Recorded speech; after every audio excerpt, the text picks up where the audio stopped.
left back.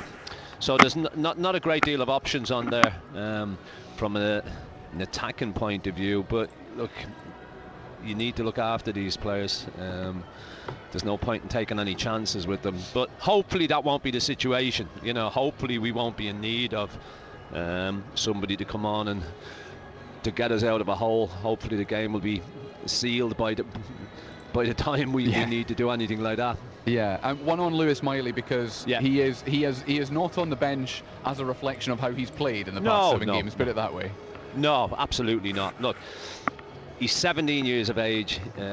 He's played in. It wasn't as if they've just eased him into the Premier League by play, and I don't mean this as a reflection on anybody, but they haven't eased him into what you would call easier Premier League games. You know, they've been tough Premier League games, and then he's had tough Champions League games, and he's come through every one of them with flying colours. He's young. You've got to look after him. You know, you've got to be wary of burnout at that age as well. You know, I suppose that the first couple of games it was all about adrenaline. You know, but I'm sure he's been feeling the pace in those 7 games that he's played. So, as I say, nothing on reflection about his performances, because his performances have been absolutely outstanding. Yeah, and talking of burnout, Byrne's back in, and he's a big presence, isn't he? Not just physically. Yeah, he's a voice. You know, he came on the other night. I always felt once he came on the other night, got game time into him, that he was always going to start today. Livramento would go to right back in place of Trippier, but it's good to have him back. I mean, it's good to see people starting to return, full stop, Colin. You know, all of a sudden just to see Botman's name on the team sheet is a bonus as well. You know, he's missed 17 games. You've got to be careful with him, got to ease him back in. When that is, I do not know. You know, Lascelles has come in and done very, very well, but I just think that Botman's the best defender we've got. You know, I think he reads the game well, uses the ball well, and it's great to see him back. Indeed. Now, Razor, there is an element this afternoon of Newcastle having to recover and get over the disappointment of Wednesday night, I guess. It's good that they're playing again so soon, but that's been the way this season. They haven't had a lot of time between matches, playing most midweeks, and they've got that situation again next week with the Cup quarter-final. But Wednesday could have been special, and it almost was for them, because it was going their way, and then even a Europa League place was within their grasp. Well, they had hold of it, didn't they, until those final few minutes, and that disappointing end to their European adventure for this season. Maybe in time we will look back and think that it has turned out not to be a bad thing, depending on how the remainder of the season goes, especially when they get players back. Hopefully they'll be stronger and they'll be more robust as a squad and able to cope in the domestic game in at least one competition, hopefully in a couple of cups as well. But they wanted to stay in Europe, and they wanted to continue in the Champions League, and in the group of death, Newcastle were alive right until the very end against AC Milan on Wednesday.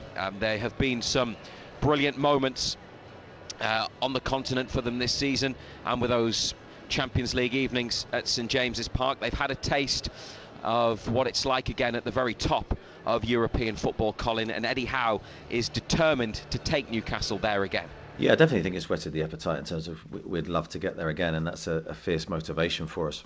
Probably a little bit too early to say whether it's had a positive effect on us already.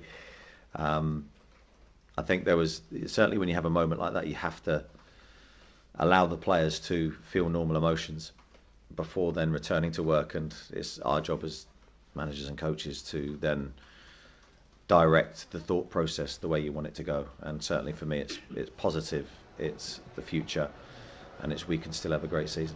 Lots more to come from Eddie Howe in your build-up. I know, Razor, do you want to just give us the Fulham team before I let you go? Fulham have made 2 changes. Dropping out are Willian, who's had a slight hamstring issue. He's on the bench, the 35-year-old Brazilian forward. And Calvin Bassey, the former Rangers and Ajax centre-half, is unwell, so he's not in the squad today. Harry Wilson comes in to play on the left side, replacing Willian, and Issa Diop is back for Fulham in central defence. So it's Bernd Leno in goal, Timothy Castagna, Tosin Adarabioyo and Issa Diop at centre-back, Anthony Robinson at left-back, Tom Kearney and João Palhinha in midfield, Alex Iwobi, Andreas Pereira and Harry Wilson behind Raul Jimenez. That's how Fulham look. Newcastle, Byrne and Longstaff in for Trippier and Miley. Botman back on the bench, and Isak rested as a precaution after some tightness in his groin.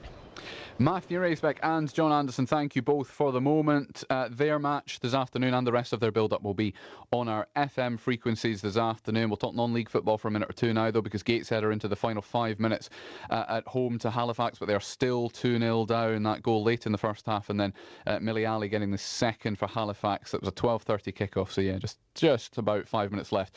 Luke Hannant had just struck the crossbar with an absolute belter of a shot, but they are still 2-0 down. In National League North this afternoon, Blythe Spartans are away at Alfreton Town. South Shields are at home to Peterborough Sports. Morpeth Town at home to Baseford United in the NPL Premier Division. It's a fascinating East Division as well. Consett third, won 2-0 away at fourth placed Pontefract Collieries last night.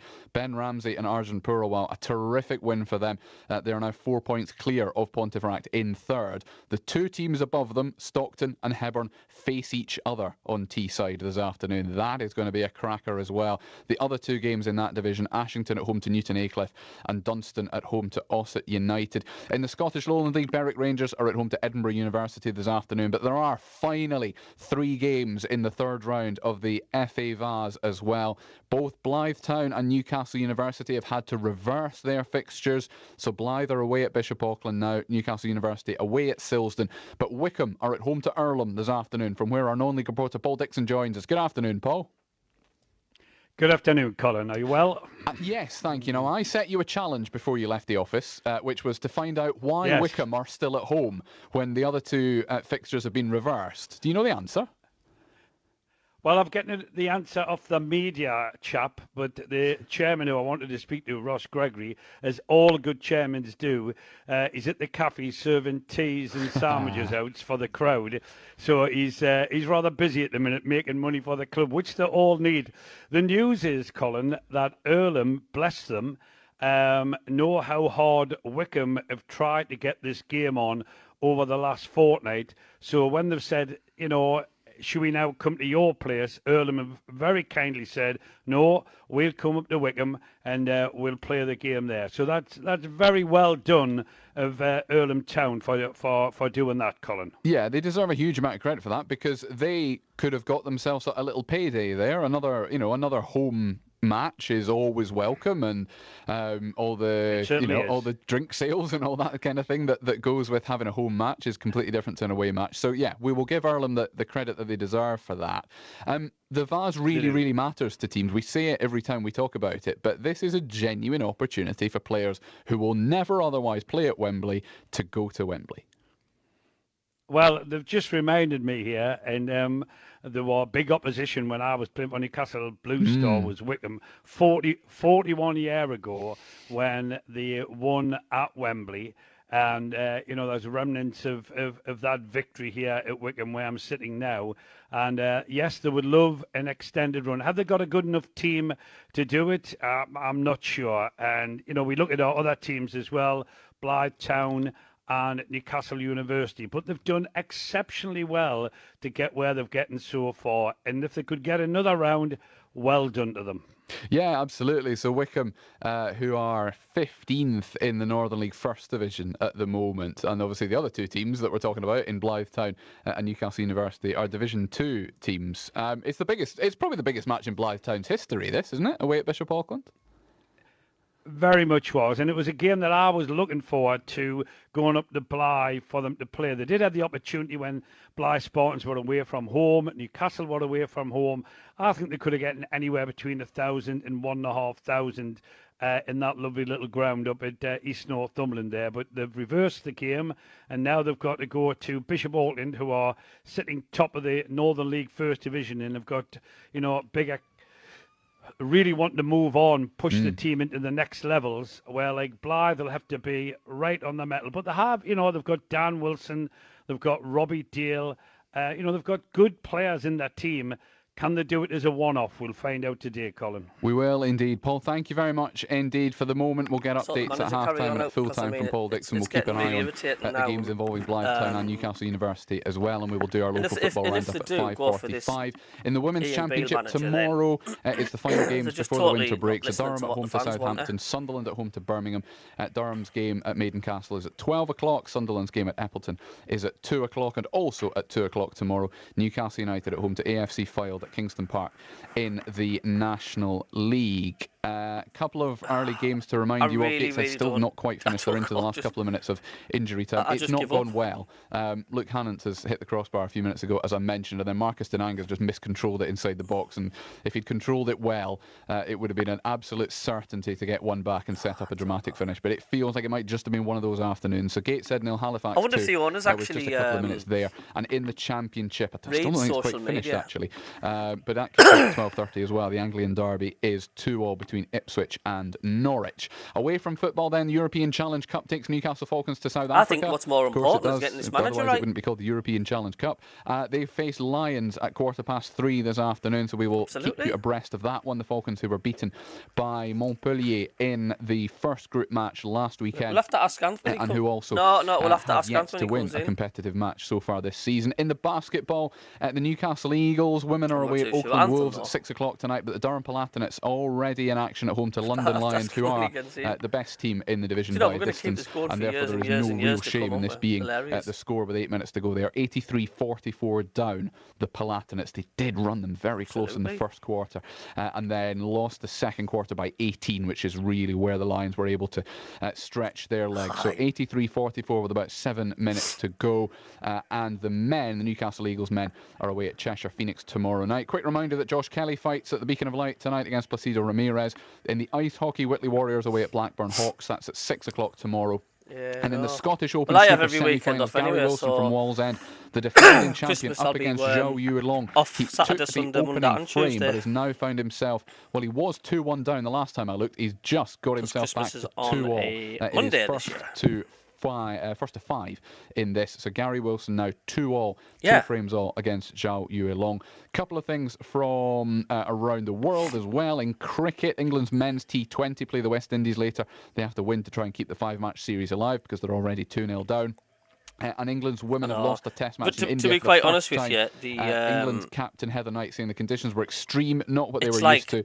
They were chasing 479. A fortnight doesn't have a day. Christmas doesn't have a day for a fortnight. They were dismissed for just 131. It feels like a weekend for a fortnight. It's the biggest ever margin of defeat, 347 in a women's test match. And in the NBA basketball, the San Antonio Spurs have finally ended what was a record 18-game losing streak. They beat the LA Lakers and LeBron James by 129 points to 115. They only used 7 players. They only had 7 players to use, but that does include the French absolute superstar Victor Wembanyama. Yeah, and it's been busy last week. Figures. They didn't get. But I mean, for us, they got the 7 players with double figures. As busy as it is, there's only 115. Right then, this is the point at which you make your choice, because Newcastle United's game at home to Fulham this afternoon with Matthew Raisbeck and John Anderson is on our FM frequencies, but at the same time at Ashton Gate, if you want to be listening to Sunderland's game at Bristol City in the company of Nick Barnes and Gary Bennett, you need to be listening to DAB Digital Radio this time of year, and on Freeview Channel 719. Now is the time to take your pick.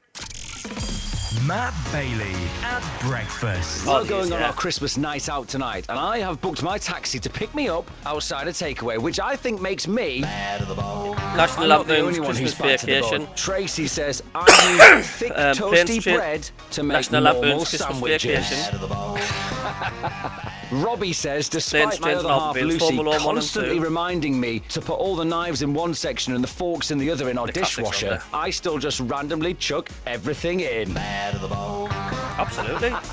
Matt Bailey at breakfast. Back Monday morning from 6. BBC Radio Newcastle.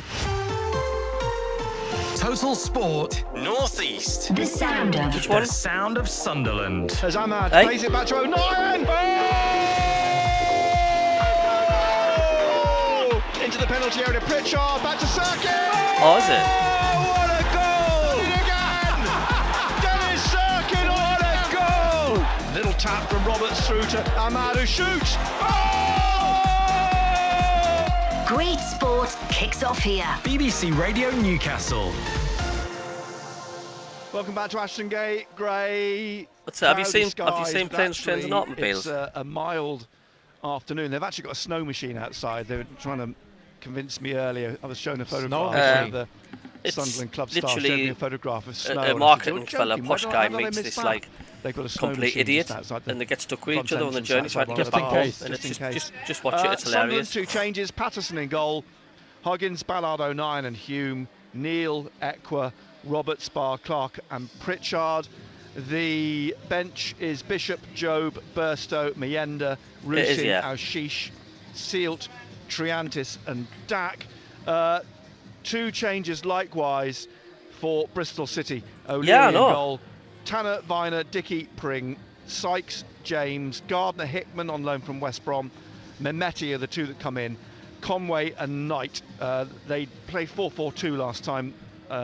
Nothing to suggest that might not be the case this afternoon. In the 5th minute of the East Anglian derby this afternoon, Ipswich 2, Norwich 2, Broadhead on the goal sheet again this afternoon for Ipswich Town. It was Ipswich who took the lead. Norwich then went 2-1 up. Ipswich pulled it back. They're in added time, so the East Anglian derby is all over 2-2. It's perhaps predictable. Plenty of I know plenty of customers are like that, Bella, like the bloody quickly, Grinch, I tell you. On the team today. Well, again, great to see that Pritchard's in the starting lineup. I know. It'll be interesting to see how they combine with Roberts and Clark. It's a lot better with Anstotty. Have you not noticed though? That'll be interesting. Barr, I may play. Is he? Where? When? Shall we say? Free striker. Please yourself. Go wherever you want. Barr, I'm guessing, is going to play as a number 10. Yes. With Roberts an and Clark invisible wide. number 10. Yeah, my apologies, well, then. We'll Sorry, see. I know he came in for some criticism following the game against Leeds. I actually thought he did all right. Okay, he didn't stamp his authority on the game. But, you all right, Hans? It's difficult, isn't it? You're coming up against Leeds United. Leeds United are a very, very good team. Yeah. So you've got to take that into consideration. And he's still developing. I think you forget how young the lad is. So, he's improving each game. Right. Someone else who's still developing, learning every day, Rob Mason, Sunderland's club historian. Never too old to learn. He's learning every season. Good afternoon, Rob. Good afternoon. On that Solway Riviera, no doubt the Yeah, sun's... well, I was actually over there the other day. Well, is it? That's a shame. I was over there the other day and the sunset was absolutely stunning on the Solway, so I thought you might be having another afternoon like that. No, sadly not, but we do get some beautiful sunsets. I am. It doesn't look like we're going to get one today, but the main thing is how Sunderland's result pans out in terms of how everybody feels in the mood and whether we're feeling of a sunny disposition or not. Well, yesterday, I'm not quite sure what levels the moods were at because we were driving down and the news kept breaking, of who is almost certain to be the next head coach, then the ticket news, then the fact the Borough game has been moved as well. You were beginning to wonder what more news could be heaped on Sunderland fans yesterday. Well, yeah, I mean, that's football, isn't it? Everybody was in high spirits this week after the 2 good results against West Brom and Leeds. Clearly, a lot of fans are not in high spirits after How you doing? the news that has come, but this is all ifs, buts and maybes at the moment. Obviously, I'm up here in Scotland. I know a lot of people who support Rangers and they've got their opinions on Michael Beale. I mean, if Michael Beale's to be the new head coach at Sunderland, everybody has to get behind him. And we have to judge him on his own merits at Sunderland, and time will tell. So, can't have an opinion on that really of any worth until we see if he is A, really appointed, and then B, how well he does.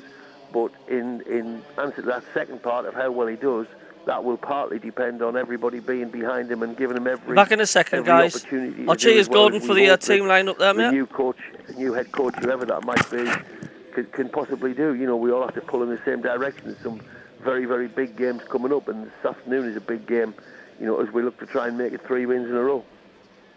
I think, you know, the three of us here, Benno, you and I, we could probably discuss Michael Beale, ticketing until next week. The furore that surrounded both. I think there's very much a here and now issue though today. There's a game this afternoon. I think most fans, if Michael Beale's appointed, and it looks like he will be, they'll get behind him next weekend against Coventry. Yeah. But I think everybody's focus today is pretty much, it's going to be on, look, can they beat Bristol City? Yeah, of course, you know, there's points to be played for. Just on the ticket, and let me say that, I mean, it's a matter of huge controversy, the fact that Newcastle have been given, you know, the whole end. They won't have as many supporters as Hartlepool had when we played Hartlepool in the FA Cup a few years ago, and there were 9,000 Hartlepool fans there. And also, back in the days at Roker Park, particularly after the Roker end was chopped to a third of its previous capacity in 1983, there were times when we played Newcastle and Newcastle were given the whole of the Roker end, and I was always a Roker ender. I always had to move. I was never happy about it, you know, because I was a Roker ender come rain or shine.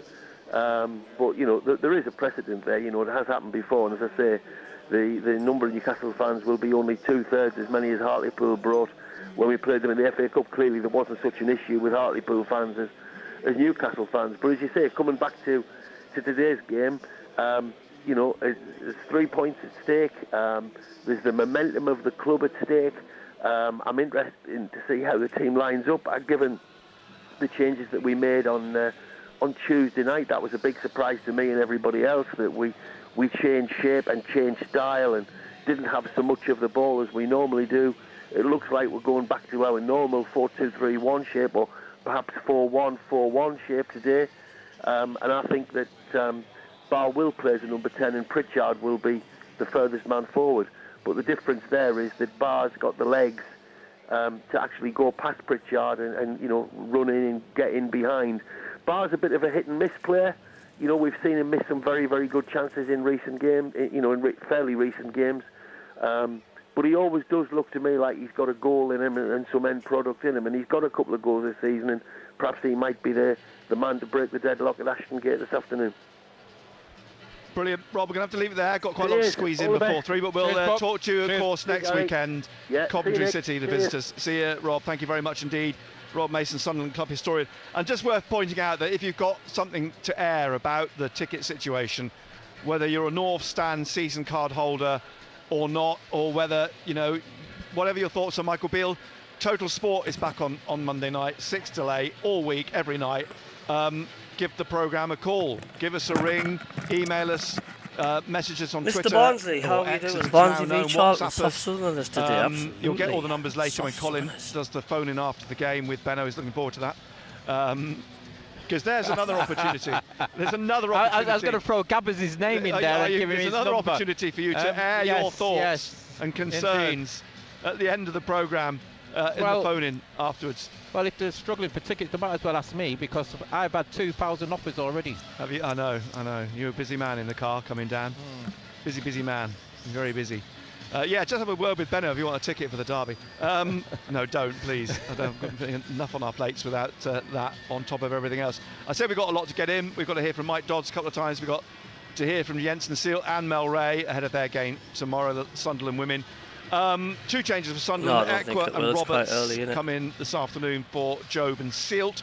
As I say, we'll hear from Jensen Sealt before kick-off. But I caught up this week in what looks to be his 3rd and final game in charge as interim head coach with Mike Dodds.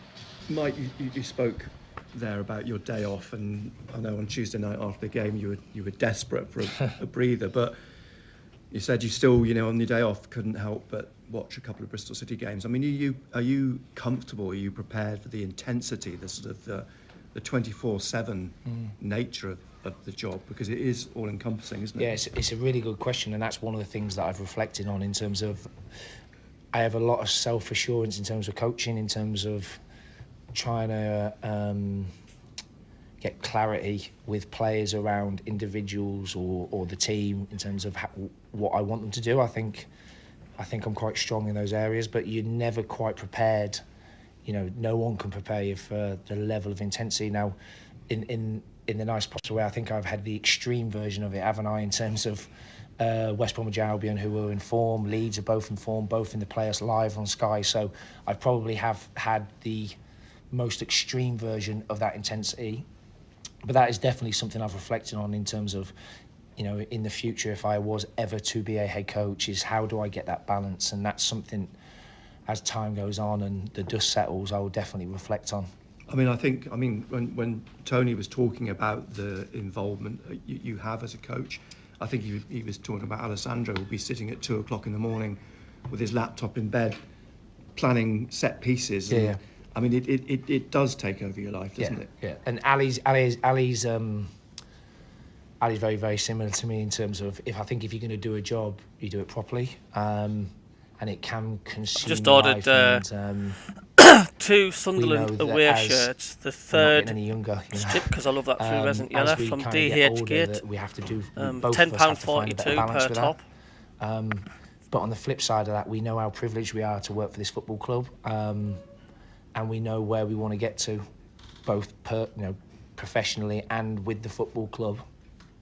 And at the moment, we're willing to sacrifice certain things in our lives to make sure we do our job properly. What did you see? Reflect on the last couple of games and now where you are. It's going to crumble, did you say? Is there internally inside yourself almost a fear of failure? You plan through everything. That's why you work so hard at it and put all those minutes and hours in, because you can't contemplate it not working. Yeah, there is. Yeah, definitely, 100%. I think that's probably one of my drivers as a coach.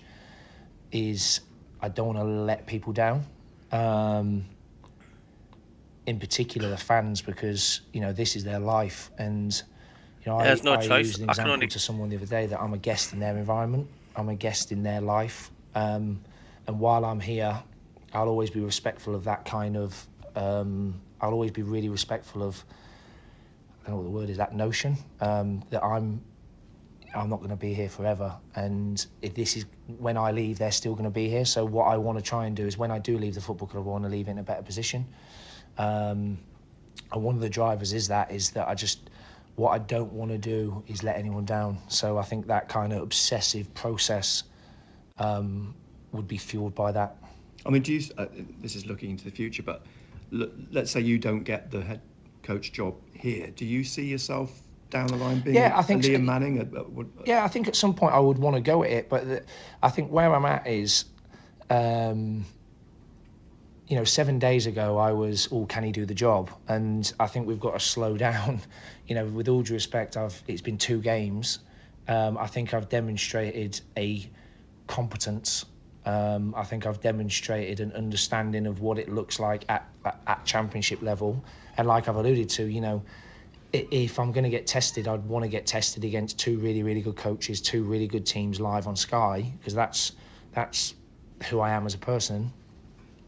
So at some point, I definitely want an opportunity at it. But at the same time, I've spoken a lot over the last week around processes and a lot around building blocks and doing things properly. I'm no different to that. So I'm in no rush. I suppose there's been a spotlight on the likes of Jack Clarke and Job and the front players, but one player that's been outstanding for you the last couple of games is Dan Ballard.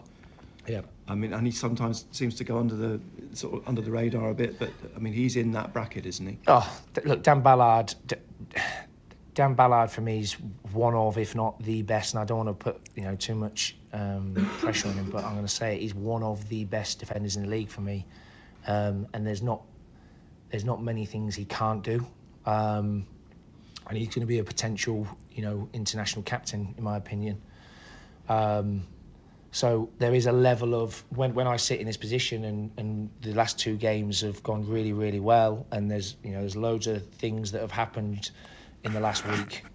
How are we doing, Geordie fella? Really the lads. Of course, you're playing a rare thing. 3 o'clock kick-off today. And that's not lost on me. Gordon Seymour Ipswich dropped a point against Norwich today, 2-2. Yeah, I'm surprised they got a point there. They come from behind Ipswich, The fact that we've worked really, really hard behind the Wilson. scenes, but what we have also got is players that can execute that game plan. And full credit to the individuals and full credit to the football club for recruiting them. But Dan Ballard for me is absolutely. He's one of the best. He's one of the best in the league. Interim head coach Mike Dodds, more to come from him before kick-off at 3 o'clock here at Ashton Gate this afternoon. Reminder, we will have the phone in later. I suspect Benno's going to be busier than Ando. Why is that? For one thing or another. Yeah, that's the only place I can get in that third top, that DH gate, because you can't get anywhere else. You might want to chat about. Anyway, that's after 5. Mike Dodds spoke very well there about his role and how he sees his future. There's a fanzine here at Bristol called Ciderheads, and they've got a manager profile of Mike Dodds, and they put a picture of Will Still up instead of Mike Dodds, and Mike Dodds apparently is 18. Anyway, we all make mistakes. Indeed. All the I hope they players do out go warming back up to at the moment. Hummel, like, Sunderland because I will think be in Hummel their was the best football Dayglow stick we've ever had. Yellow That's just my lime personal favourite. kit this afternoon. Jensen Seelt played on Tuesday night in 3 at the back against Leeds United, and following that 1-0 win, I caught up with the Dutch defender. Jensen, well, that was some night. How was it? Am I excited for the time with your derby, mate? Yeah, really good. Yeah, of course, I'm looking forward to it. I just want us to sort the crap out for this, play getting a good manager. and the team doing well, so yeah, it was absolutely a good night, good atmosphere, and we can rant and rave as much as we want, but if we do get Ian Beale, then there's nothing we can do, is there? Were you nervous beforehand because of Leeds, their reputation this season? No, but I'd say about really. 90% of people on social media are kicking off big time about getting them like videos of the attackers. I don't know. Are the fans overreacting, do you think? I did an okay job.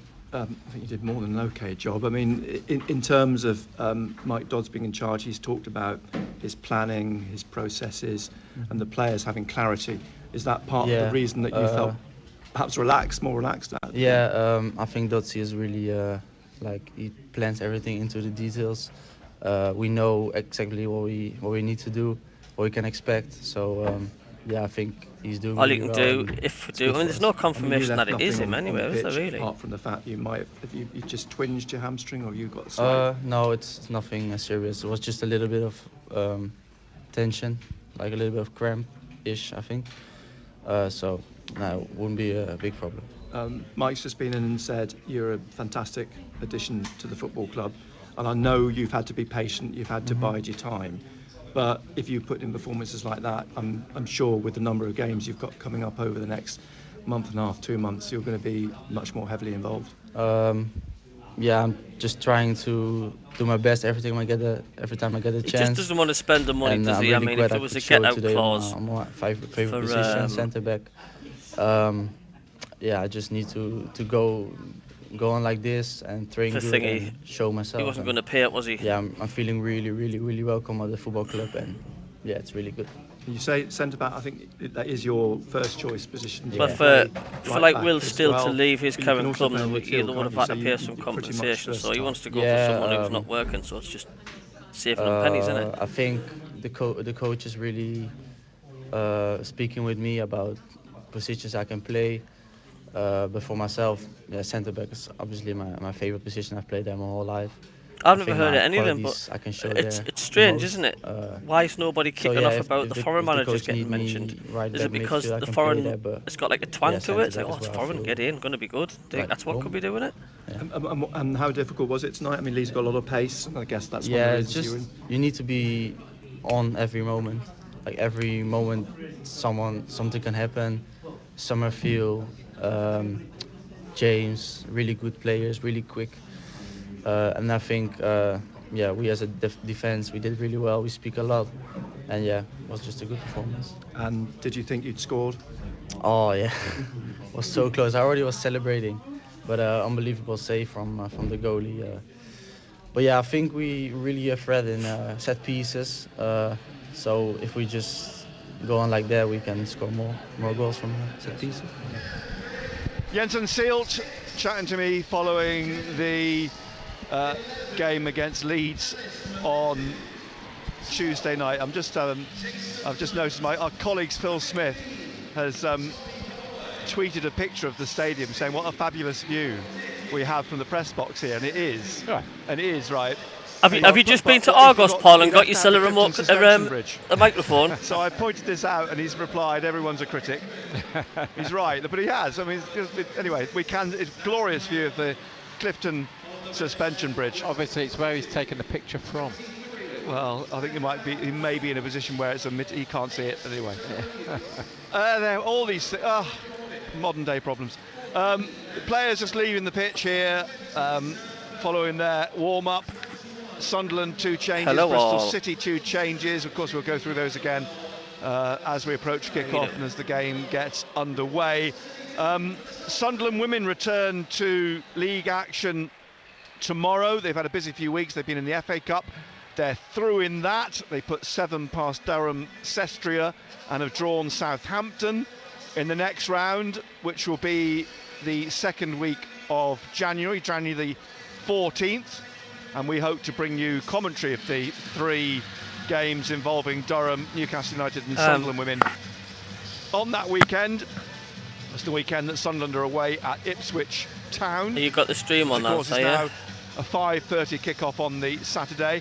And then they were involved in the Conti Cup on Wednesday night, when they beat Blackburn Rovers away 3-0. This weekend, tomorrow afternoon, Sunderland women are at home to Birmingham City women, and I've been talking to Sunderland women's head coach Mel Ray.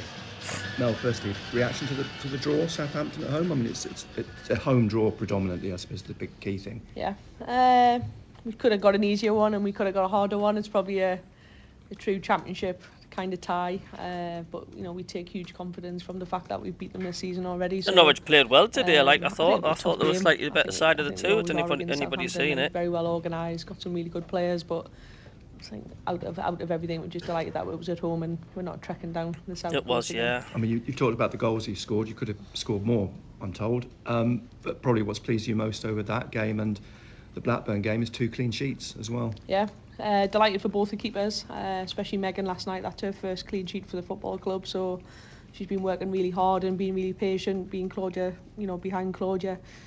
Claudia's done really well. She hasn't really put a foot wrong, so it's a really difficult position for the second choice goalkeeper to try and get in. It's not like you can give them 20 minutes at the end like you can other substitutes. So she's been really patient, and she certainly enjoyed that moment last night.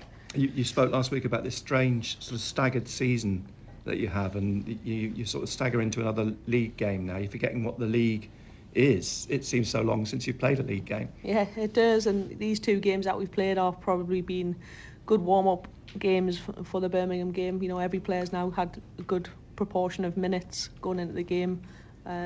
We've trained really hard over the 2-week period that we've had off, so we're just hoping that we can hit the ground running again on Sunday. You said staying top for Christmas. Sounds like a Chris Rea song, doesn't it? I mean, but it'd be nice to go Mel into Ray the new song. A Mel Ray song, yeah. Trademark that. But I mean, to go into the new year and the second half of the season on the first half that you've had. I mean, there's so much to sort of take in to that second half of the season with that. We used that word last week, momentum that you've built up. Yeah, I think we were really frustrated with the Blackburn game that we got our first defeat, and that really give the team some motivation to kind of kick on again, and we certainly don't want to be slipping. Sunderland have the correct mental attitude, because they've beat 2 really good informed teams. The and players I want just to go hope out they on a don't high. They've have the attitude today. I think that's going to be a walkover off after the game in terms of the Christmas break. Leeds and whatnot, and we certainly want to hit the ground the running in effort's January not there. And taking 3 points on Sunday. I just want to say that effort, what we've seen in the last 2 games, continue on today. All the teams you've played, they know what you're about now.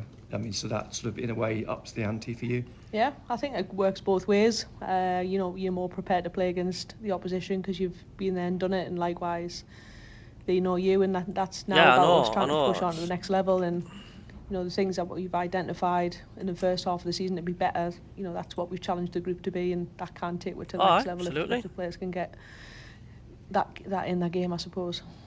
Any plans for Christmas? You have Christmas Day off?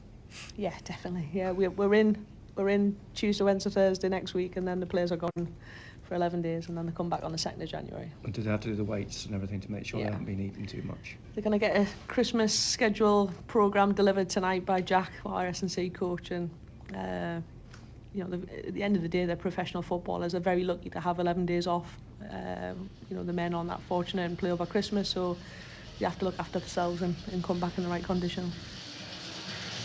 Mel Ray, head coach of Sunderland Women, Birmingham City Women, then the visitors tomorrow afternoon. Typical Sunderland, played superb against West Brom and Leeds, 3-0 Bristol. We're not City far away today. from kick-off here just not at Ashton Gate. We'll hear from Mike Dodds again in a moment. Worth telling you though, BBC, the BBC has a new Sunderland page on the BBC website now, dedicated to Sunderland AFC.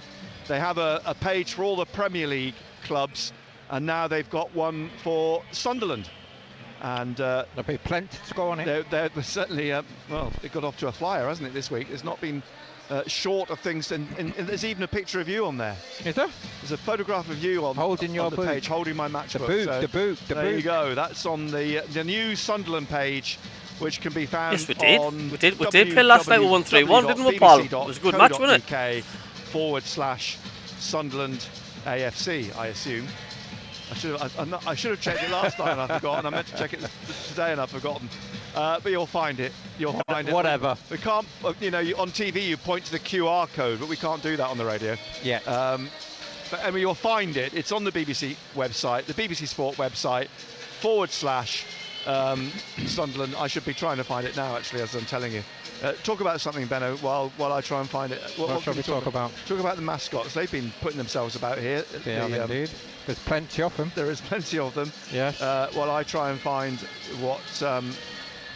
you know, I could be here all day. You could be there all day. Yeah, I could be. We'll come back to it. We'll come back to it after we've heard again from the Sunderland interim head coach, Mike Dodds.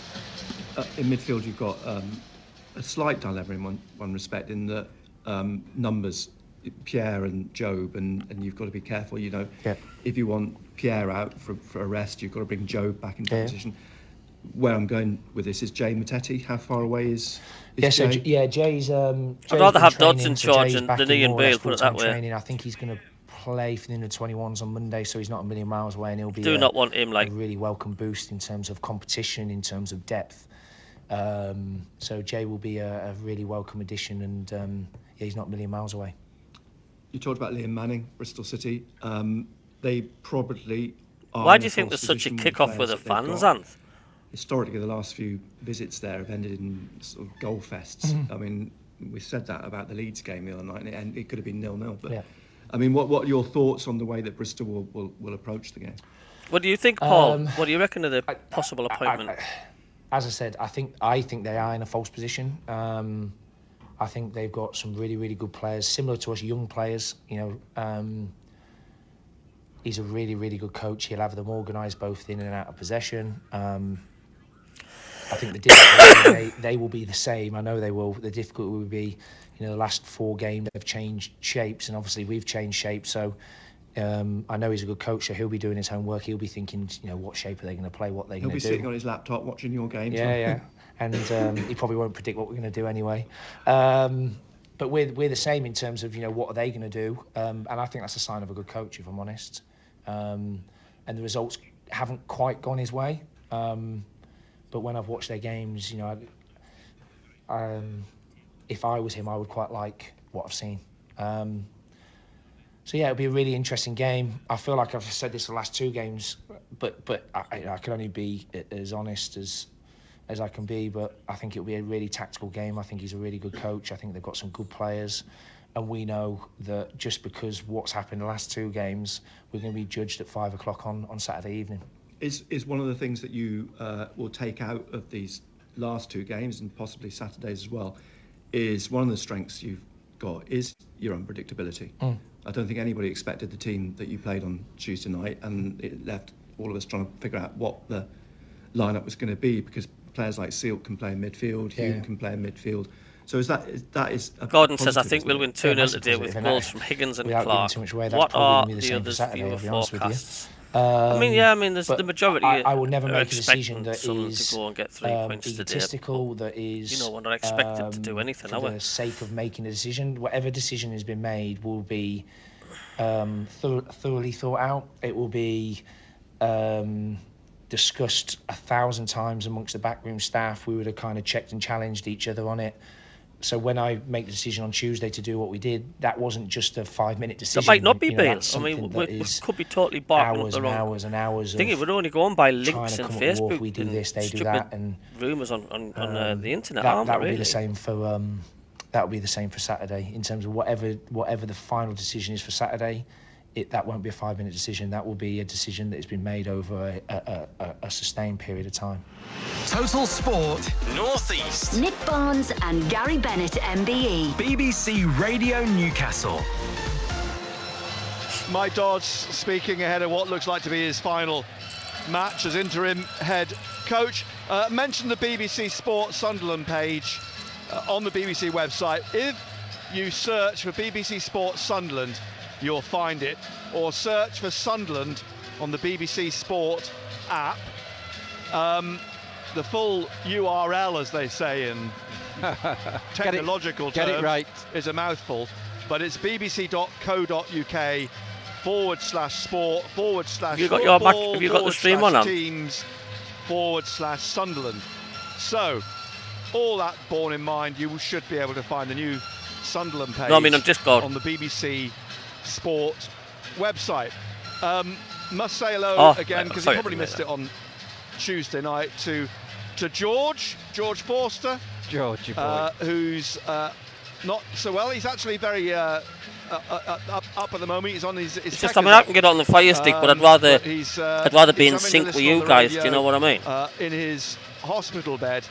And hopefully, I hope Bev's on duty this afternoon listening, and George is listening, because Benno and I sending you all our best. All our best. And I'm trying to take in now the music here that's being blasted out as the two teams come out here at Ashton Gate for this afternoon's game. The East Anglian derby ended 2-2. This is the afternoon's 3 o'clock kickoffs now in the Championship. I love it. I've just found the ward that George is on, Ward E51 at the General. So all our love to you, George, and to Bev and all the men on Ward E51. Our thoughts are with you as Bristol City's players walk down the line, shaking or just making contact, shall we say, with the Sunderland players who are in their yellow Dayglow kit, but they're in their red tracksuit tops at the moment. Let's see, I can get it on the fire stick, but I mean, the players I can't stand it when you're like 2 minutes ahead or whatever.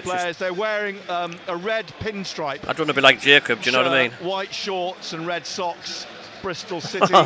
2 changes for them. Get in! For Sunderland. Huggins, Ballard, O'Nien and Hume. Neil, Equa, Roberts, Barr, Clark and Pritchard. And the bench is Bishop, Job, Burstow, Mayenda, Rusin, Aushish, Sealt, Triantis and Dak.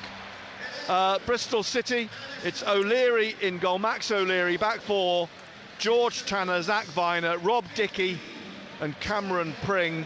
Rob Dickey, familiar name, was at Queen's Park Rangers the last 3 years. Across the middle, Mark Sykes, Matty James, Anis Mehmeti, former Fulham midfielder, and in comes Taylor Gardner-Hickman on loan from West Bromwich Albion. He's naturally a defender, so he may play as a holding midfielder. He may drop in defence. We'll find out when we kick off. Up front for Bristol City, Tommy Conway and Jason Knight. 1 win in 6 for the new head coach of Bristol City, Liam Manning. That was in his 2nd game in charge here against Middlesbrough 3-2. But since that, he's seen his side lose 1-0 at Southampton, 2-1 here to Norwich. They drew 1-1 at Huddersfield, and in the week they lost 2-1 at Bristol City.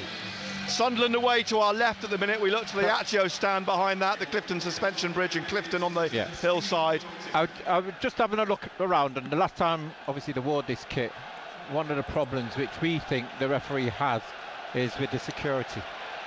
If you look around, they've got just to say, my son Caden Curtis got man of the match today, and he scored a cracking goal for his football team today. You think that they're being played onside. That was at Blackburn, wasn't it? I enjoyed watching it. Like decision that led to all sorts of confusion. We're underway. The referee Stephen Martin. Absolutely.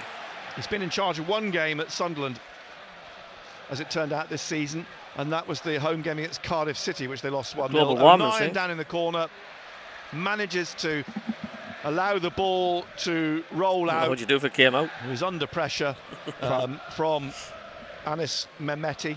But just looking at goal kick. Clark is playing as a striker. He does appear to be playing as a striker, doesn't he, with Barr wide on the left.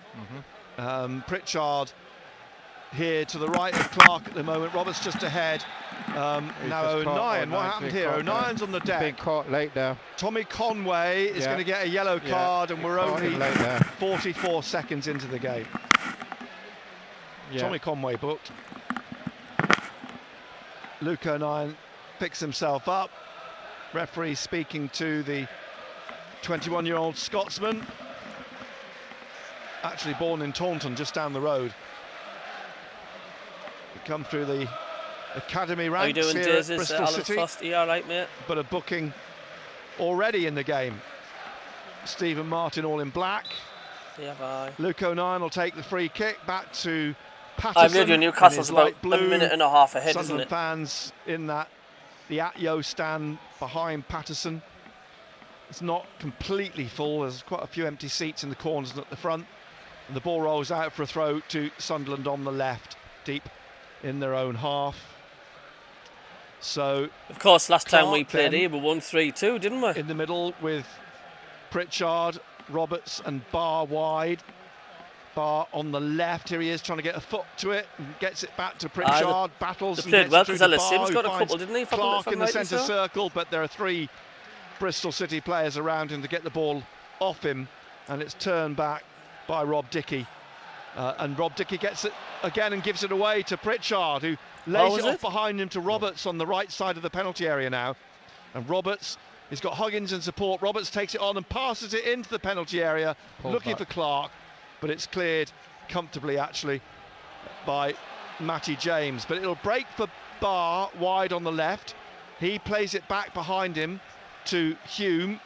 Hume's left back, Huggins is right back. Dan Neal laying it off to Hume just inside the Bristol City half, and he swings it across the pitch looking for Huggins, who heads it back to Luke O'Nien inside the Bristol City half, down the touchline to Huggins, slips it through to Pritchard, forced to give it away though, picked up by Taylor Gardner-Hickman, and now out on the left to Cameron Pring as he looks for the run of Conway, or just behind him Mehmeti, the Albanian international, back in the side this afternoon. But it breaks for Sunderland. Hume now in the centre circle. Dan Neal looking for Patrick Roberts on the right wing. Roberts trying to twist away from Mehmeti, finds Huggins on the right. They're definitely standing on top of the floodlights, penalty area, and he plays it back now to Ekwa, right side of midfield, and into the centre circle to Dan Ballard. Ballard down the left wing to Barr, slips it inside here to Jack Clark. Clark comes back, plays it back to Ballard. Ballard lifting it down the left for Hume, or for Clark. Clark, is it? Yeah. Yep. Clark. Running with this. Head down into the penalty area. Slips it behind Pritchard though, and it's cleared by Bristol City. Bournemouth 0, Luton 1 in the Premier League. The ball comes back to Ballard and back again to Patterson at the edge of his D. Drives it right through the middle, straight into the path of Matty James. James twists away from Ekwa, leaves it here for Rob Dickie. Dickie gets it back again from James, back behind him to Zach Viner. And Viner down the right wing now to Mark Sykes. And he's knocked it back on the right-hand side to Tanner, into Viner. Now to Dickie. They've got Pring out wide on the left, but Dickie's going to go through the middle. It's played back by Gardner-Hickman to Viner. Short pass to his right to Tanner. George Tanner, once upon a time at Manchester United. Signed from Carlisle, though, in 2021. And down the left here to Mehmeti. He's got Pring on the outside of him. Pring here, corner of the Sunderland penalty area. And it's being forced away by Huggins. Plays it back behind him to Gardner-Hickman. And he will play it behind him to James. James wide left again to Cameron Pring. Back again behind to Matty James, another who started his career at Manchester United. Back to Rob Dickie. and then forwards again to James, and back to Dickey, forwards through the middle, Mehmeti lays it off to James, James to Dickey again, on the halfway line, left of the centre circle, trying to find Mehmeti. O'Nien didn't get the ball off him, but Neil did, to Huggins, to Roberts, back to Luke O'Nien. We've got the rugby union markings on the pitch as well, because Bristol play here as well as Bristol City. So don't be saying they're at I'm the trying 25. to work out the yards, yeah, as a indicator as to where they are on the pitch. And Patterson pushing up, is that the 25-yard line? And out comes O'Nien up towards the football halfway line and down this right-hand side, still going.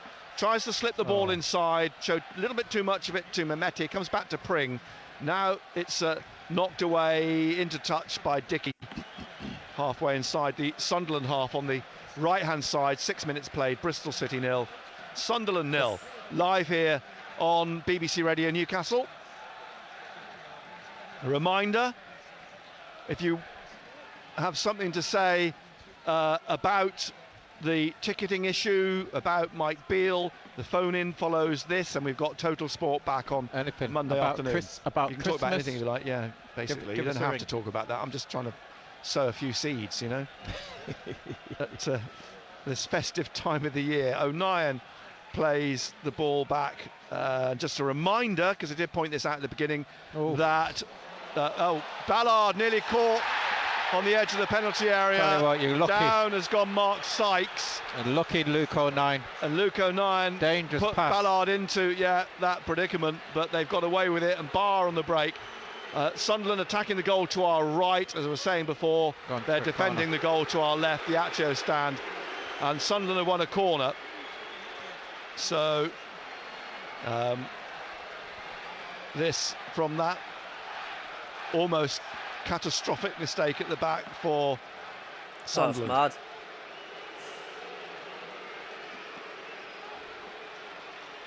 Now this corner from the left-hand side. Good delivery you want. And first set piece. There's quite a lot of empty seats in that stand away to our right. Pritchard's going to take the corner kick. Ballard and Clark up at the edge of the penalty area. They make their runs into the box as the ball floats in onto the crossbar, and it's palmed down out to the back. I say palmed down, they somehow managed to get it out to the back of the penalty area and down the touchline.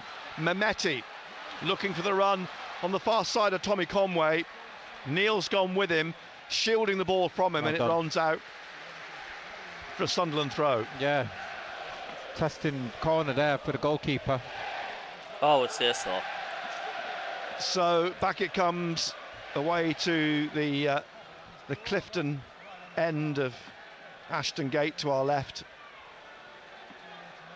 A stadium overlooked by a urban carbuncle of modern flats on the far side.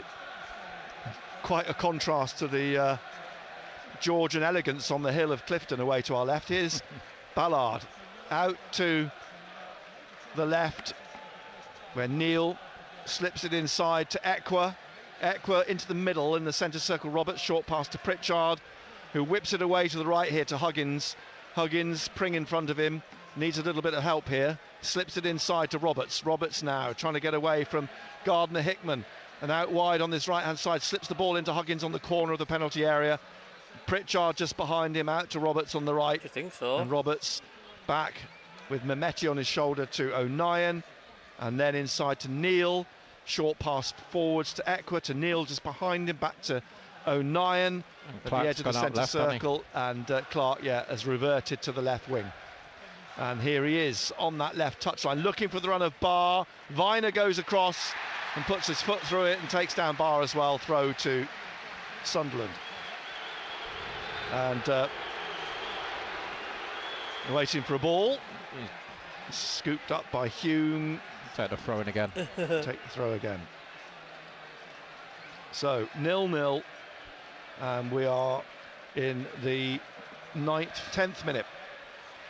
Clark putting pressure on Viner, getting round him, getting the ball off him in the penalty area on the goal line, coming back with it. Pulls it back here at the edge of the area for a shot from Hume, straight at the goalkeeper. O'Leary in his light blue at the right-hand post, getting down behind the ball, making what was a comfortable save.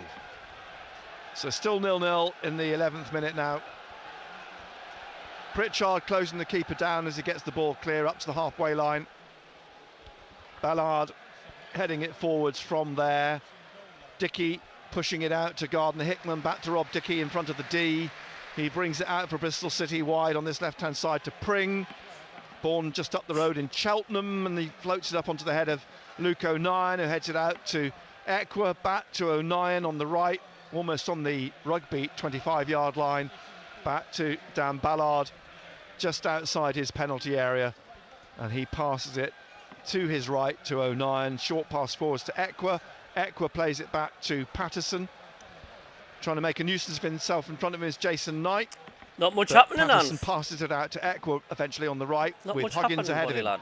Huggins now to Roberts. Roberts looks to try and come past Dickey, gets it inside to Pritchard. Huggins on the right side of the penalty area. He's gone down. He looks at the assistant.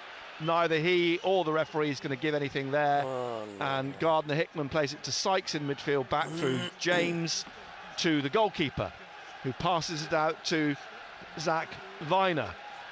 Edge of the area, forwards, down the left of midfield to Gardner-Hickman. Matty James to Viner again. The 26-year-old looks up and floats it down the left wing, looking for Pring. And O'Nien lets it drop over his shoulder and run down the right edge of the penalty area, then passes it out to Equa. Back to O'Nien, he's stretched for it, misses it. It's a throw to Bristol City. Nick, you know, you got the signs there, been sloppy, aren't they? A couple of times. Equa's been sloppy, O'Nien's been sloppy. Pring will take this throw 12 yards from the corner on the left. Back it comes to Rob Dickey.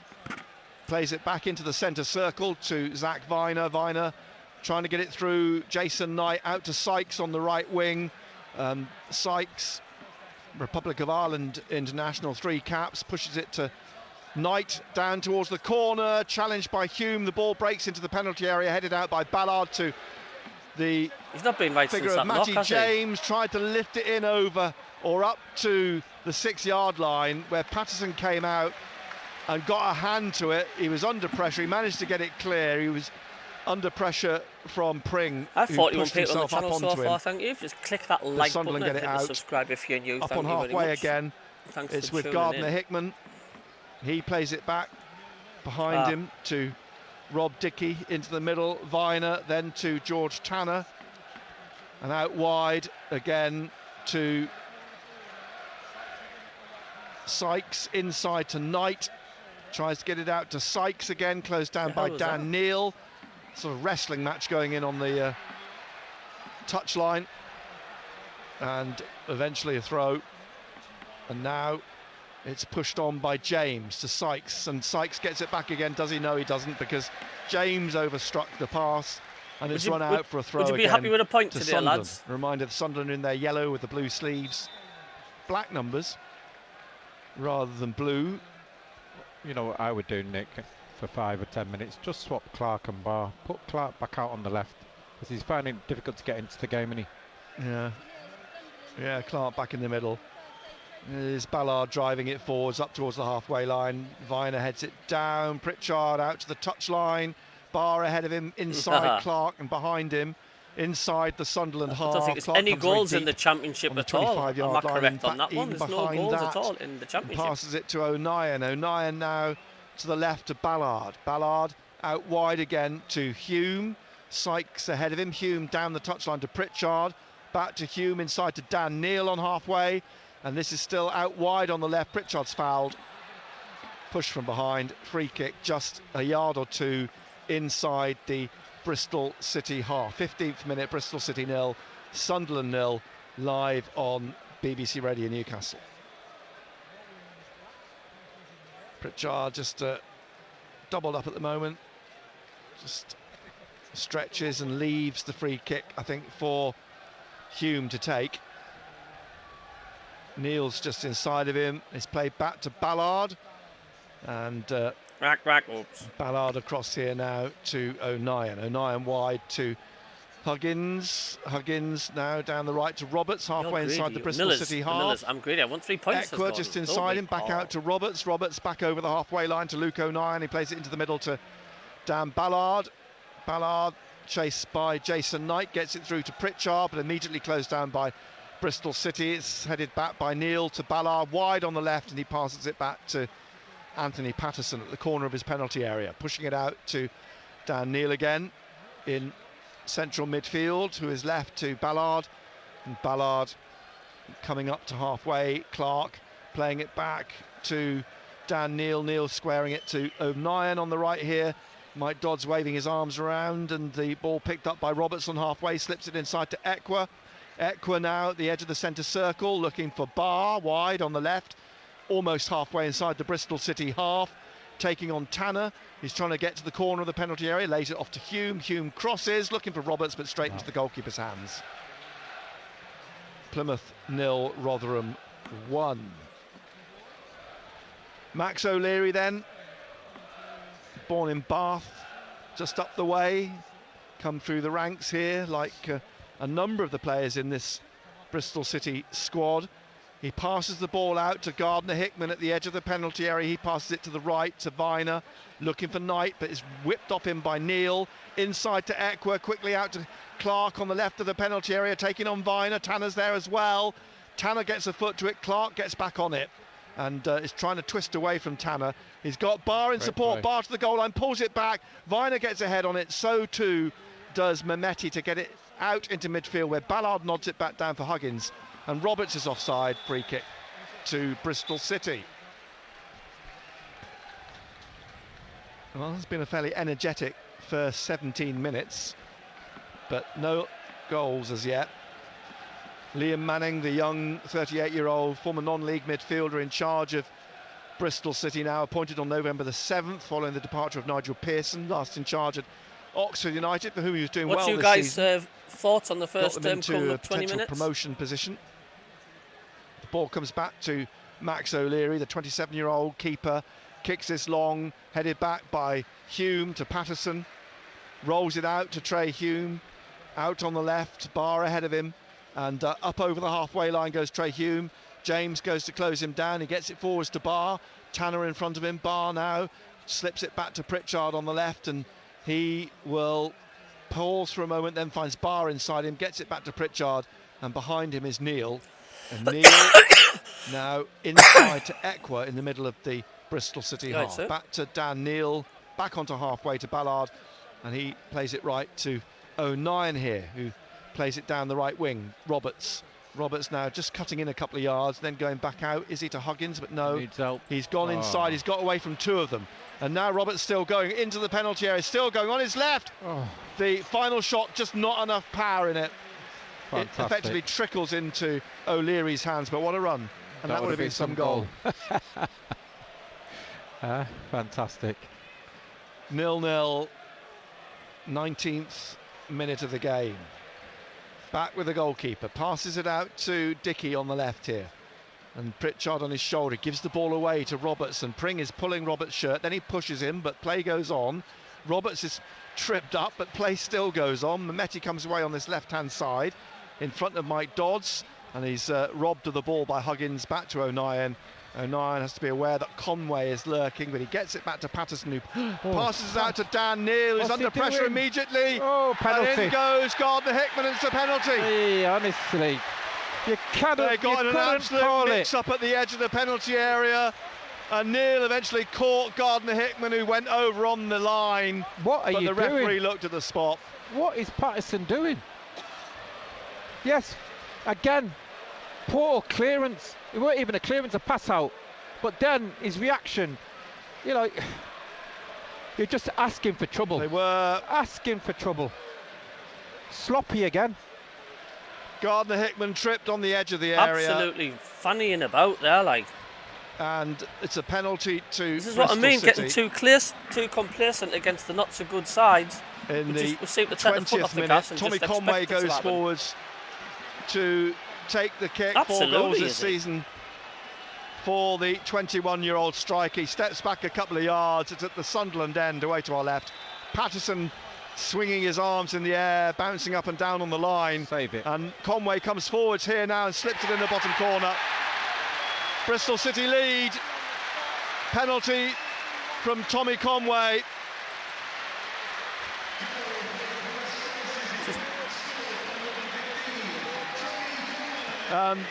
He celebrates his fifth goal of the season in the corner. Not expecting anything else, to be honest. And Sunderland, well, their warning signs have been there a couple of times already. The warning signs have been there, but again, it was a poor clearance by Patterson.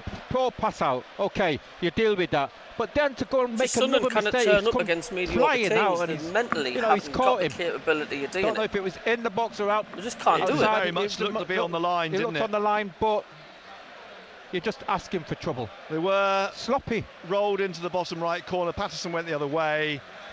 And Bristol City leading by 1-0. So, what will they do? Sunderland to react to that. Yes, that's what you're looking for in our reaction, aren't you? Here, the game kicks off again. And into the 22nd minute, a quarter of the game has sloppy gone. Again, sloppy and, again. Hume caught by Sykes on the far side. We'll get now from today. It's when we play these teams like the Bristol Cities and the Rotherhams. Throw. We're absolutely crap. Halfway inside. We're absolutely just awful. On the left-hand side. Give the ball away Bristol City again. won it back. Conway trying to find Mehmeti, but winning a corner. It's a good test, you know what I mean? They're pressing high up, Bristol. You know, this is testing how good are you when you're being put under pressure. And at the present moment, we're not. We're giving the ball away, we're panicking. The first corner for Bristol City. On the right, below the big screen. They're going to play a short one. We're still asleep. Yeah. Here we go. And they're just right of the penalty area, looking to try and get the ball in. Equa heads it down. Barr has to clear it. Comes out to Tanner in the centre. And Tanner now lays it off to his right-hand side, Gardner-Hickman, and he will twist and try and get away from Pritchard. Finds the ball through for Mehmeti down the right side of the penalty area. The cross, looking for Viner. It's somehow tucked away, I think a touch from Huggins, but it's still with Bristol City. Knight's coming now forwards to the edge of the penalty area. And Knight slipping inside to Conway, loses it to Equa, Huggins clears, gives it straight back to Bristol City to Gardner-Hickman. He tries to find Conway in the penalty area, back to Gardner-Hickman and out to Pring on the left. And he will look to try and get inside now, but won back by Dan Neil. Plays it behind him to Huggins. Out to Neil on the touchline. He just kept it in. Liam Manning's trying to claim that it went out, but it was still on the line. And the ball won back again by Bristol City and played back into their own half. And out comes O'Leary on this left side of midfield, pushes it out to Dickey. Dickey back to O'Leary. Right. Bristol City leading 1-0. We're all over the place at the moment, Nick. 24th minute. Shape-wise, everything. All over the place. All over the place, says Gary Bennett. In the middle. Do you agree with what Gary Bennett's saying? Back to O'Leary. All over the place. Out to Dickey on this left-hand side. Back inside to James. Then to Viner. I think he needs to change it a little bit. It's not working. Tweak it. Yeah. Dickey back inside to James, closed down by Equa, back to Viner, front of the D, then to Tanner. Not Tanner social media saying just Sunderland shoot right wing to Sykes. Sykes takes this on. He's got a run from Knight ahead of him. He's just into the Sunderland half. He's tried to find Mehmeti, who's offside. He was well offside. You've got to tweak it. We're all over the place. We don't know what position we're playing. Clark looks lost. But Gary Bennett keeps saying we're all over the place. You've got to question yourself, why? Mehmeti was a good yard why offside. Why can't we carry on from what we did against Leeds and against now, West Brom? Why are we all Sunderland over the place? 0. Live here, BBC Radio Newcastle. Ballard takes the free kick to O'Nien, forwards to Huggins. Looking for Pritchard, cut out by Pring. It'll drop for Gardner-Hickman. He's looking for the run of Sykes through the right side of central midfield. Comes back out to Knight, who's caught by Hume, but play on, says the referee. Will he play it back? It's played out by Sunderland, and now Clark on the break from Barr's pass. Barr chasing back up through the middle with Clark still going. Corner of the penalty area. Clark forced out by James. Plays the ball back into midfield. Equa to Huggins, and Hume will be wondering if he's going to get booked for that challenge a moment or two ago. Right. Roberts down the right side of the penalty area, dribbling into the box. Oh, he goes past out. two of them, tries to pick Clark out, but it sort of bounces off his right foot. Roberts tries to follow up, and then free kick for a foul by Roberts. Why didn't Clark just swing his right foot through it? It just sort of caught him by surprise, I think, and bounced off his instep. Roberts went to follow up in front of the keeper, but fouled the keeper, and free kick to Bristol City. Manchester City 1, Crystal Palace 0. Hume's got away with one there. Trey Hume is a lucky man. The referee's either forgotten or decided just to leave it.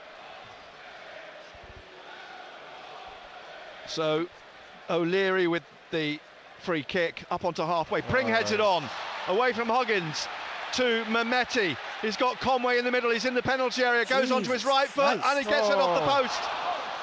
Tried to curl it in, round Patterson off the foot of the post. And Sunderland all over the place here. The ball comes back in again, and Hume heads it out. Viner picks it up, forwards to James. Their tails are up, Bristol City here. Of course they are. It could have been 2-0 up there. And here they come again down the left with Gardner-Hickman looking for Pring. O'Nien comes across, takes it off Pring, just manages to stop it going out for a corner, and then Pring puts it out for a throw. We've got to get our shape. We're all over the place. Clark's gone back out onto the left. They're looking more than likely, the two up, sides, to get a second goal. So 1-0 still for Bristol City, 27th minute. Throw taken by Huggins, hooked in the air. It's an up and under, very appropriate, bearing in mind they play rugby. It must be the Beale effect. By Dickey. One of yours. O'Nien heads it clear, and Barr gets a foot to it. Pritchard behind him, but he's driven it out for a throw to Bristol City on the far side. Throw taken back from Tanner to Viner, across to Dickey here, inside the Bristol City half, and he plays it through the channel of midfield to Gardner-Hickman. Eckworth behind him, but he shoots, and Patterson palms it away for a corner. Down to his left. Bristol City, a second corner. Gardner-Hickman's jogging across to take it.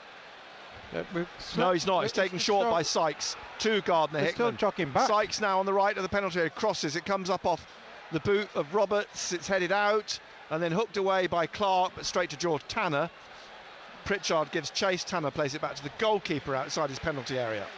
We need an injection of life somewhere, Nick. He's got to. Need to slow it. Just stop it Just for a few typical us moments, play against a lesser team, and our attitude is There's simply one again don't here turn by up. Knight That to has got to Conway, change if we want and he's to be just outside the penalty area. Eckworth goes to close him down. Played to Gardner-Hickman, through then to Mehmeti, and Conway in the penalty area on the left. Great block by O'Nien. Keeps it in. It's all Bristol Plays it City out at to the left wing. It's played back by Mehmeti to Pring. Inside to Gardner-Hickman. Back to James. In the middle of the Sunderland half. Left to Gardner-Hickman. A tackle by Dan Neil. Pritchard laying it off to Roberts. Roberts now looking for Neil's run, but it's too much shown to Dickey. Plays it forwards, headed away by O'Nien. Ballard down to Hume, back to Ballard, and Ballard across to O'Nien in the middle of the Sunderland half, and out wide to Huggins. Nearly half an hour played, 1-0 to Bristol City. Here's O'Nien, and he will play it into the middle to Eckworth in his own half. Eckworth to O'Nien here on the right-hand side to Roberts. Roberts back to Ballard. Ballard out to Hume. They're up for this, wide. Bristol He's City. got It's up Barr to down Sunderland the to put a stop to it. Clark is the one man up front. Inside then to Neil. Neil here to O'Nien. And out to Huggins, just inside the Bristol City half. Roberts trying again to twist away, and Huggins makes a break, gets away from Pring on the right side of the penalty area. Squares it for Clark on his left, on his right. Sails well wide. It's just a pity you're watching the match from the international space station. Bristol City defender, was it? No, goal kick. Goal kick. Yeah, good break forward. I think another problem Sunderland have got, especially on this our right-hand side. The camera pans up on an angle, you can see the stadium alight. Especially the kicking over this side, and he's not winning the first ball. And yet Roberts is terrorising the players, when Bristol City defenders, when he gets on the ball. several times. Here's Gardner-Hickman. Ekwa's on his case. He plays it to the left of the penalty area to Dickey, who plays it back to the goalkeeper. Closed down by Pritchard, drives it up to the halfway line. Conway, he's laid it off to Knight, looking for Conway again. O'Nien's on his shoulder, he's laid it off to Sykes on the right. Sykes taking on Hume into the right side of the penalty area. Hume makes a challenge and keeps the ball in. Great tackle. And then lifts it down the left.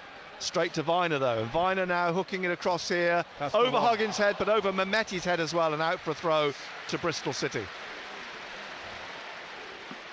Bristol home to Hull City next Friday night. Looking for only their second win under new coach Liam Manning. 1-0 up at the moment, Pring with a throw. Back it comes to Dickey. He plays it to Gardner-Hickman. Back to James, just left of the centre circle, looking for Sykes wide on the far side, but it bounces away or go out for a goal kick in the end at the corner. Carlisle 0, Northampton Town 1. Patterson recovers the ball, goal kick in front Carlisle's of the losing again. They're having travelling a real supporters. tough time in the most of whom would have got up early this morning to make the journey down to the West Country. And here's Ballard passing it out to Dan Neal on the left. Back into Ballard in the penalty area. Across to Luke O'Nien. No, there's no... O'Nien passes it back to Patterson. Short ball out to Ballard again, wide to Dan Neal. Inside to Ekwa. Ekwa across here to O'Nien. And O'Nien up towards halfway, and then to Huggins just inside the Bristol City I just don't like the way we're set Roberts up. behind him again. He's making a break, but this time blocked by by Dickey. And the throw for Sunderland just in front of Mike Dodds. Luke O'Nien's going to leave it for Huggins to take.